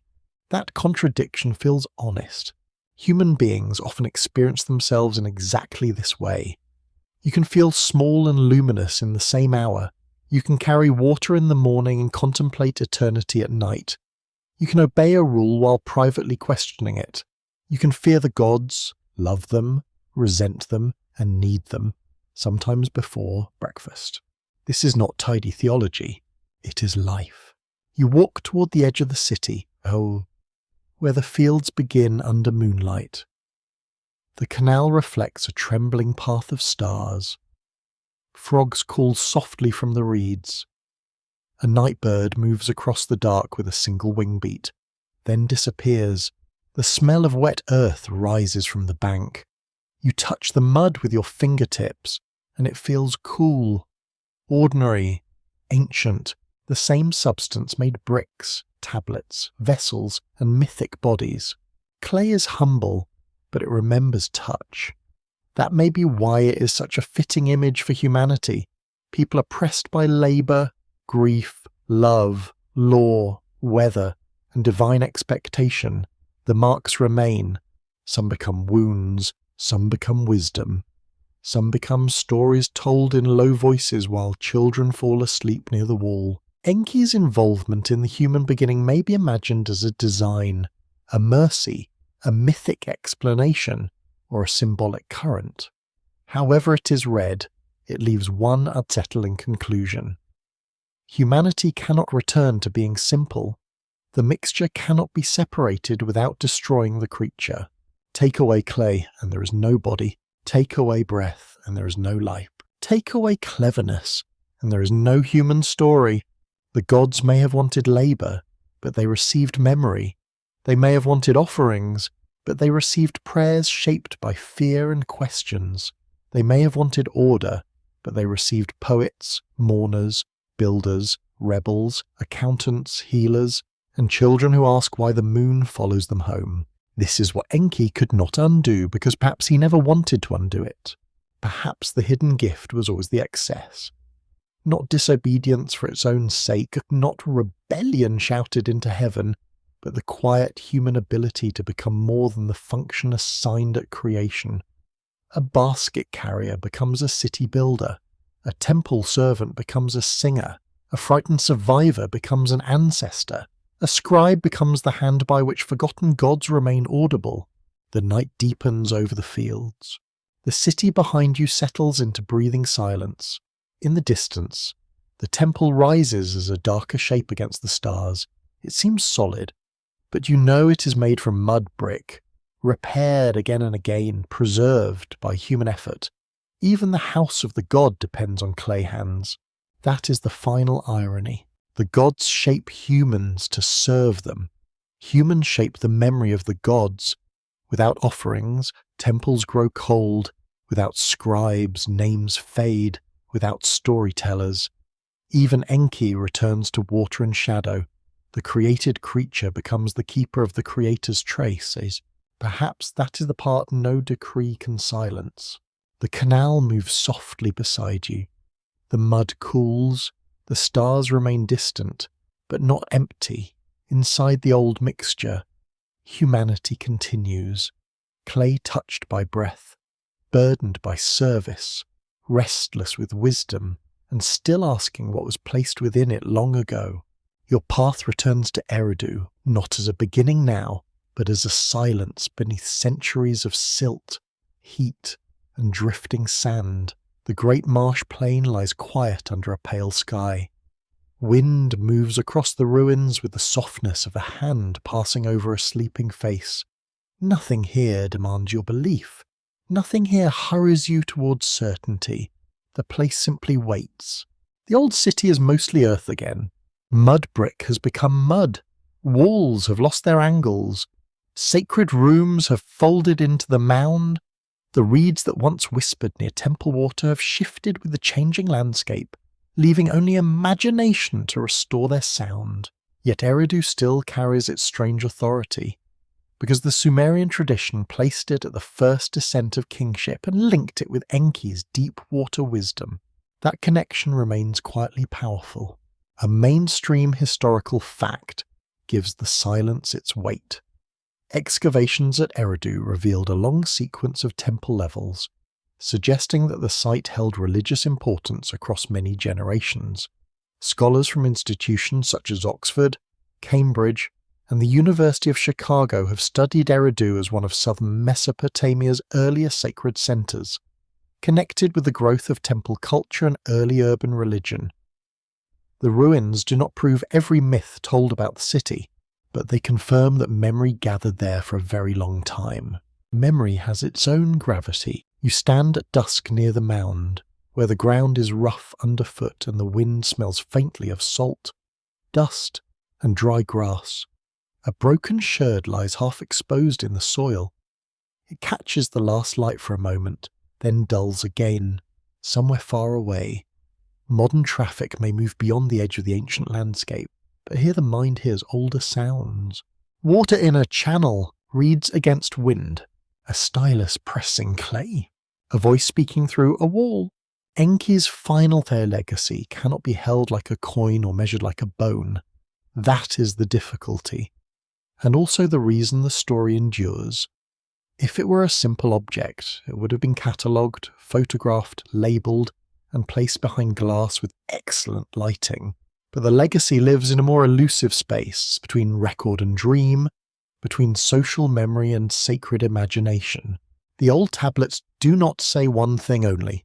They speak of divine labour, human creation, clever wisdom, catastrophic water, guarded knowledge, and the strange persistence of a species made for service yet unable to stop asking questions.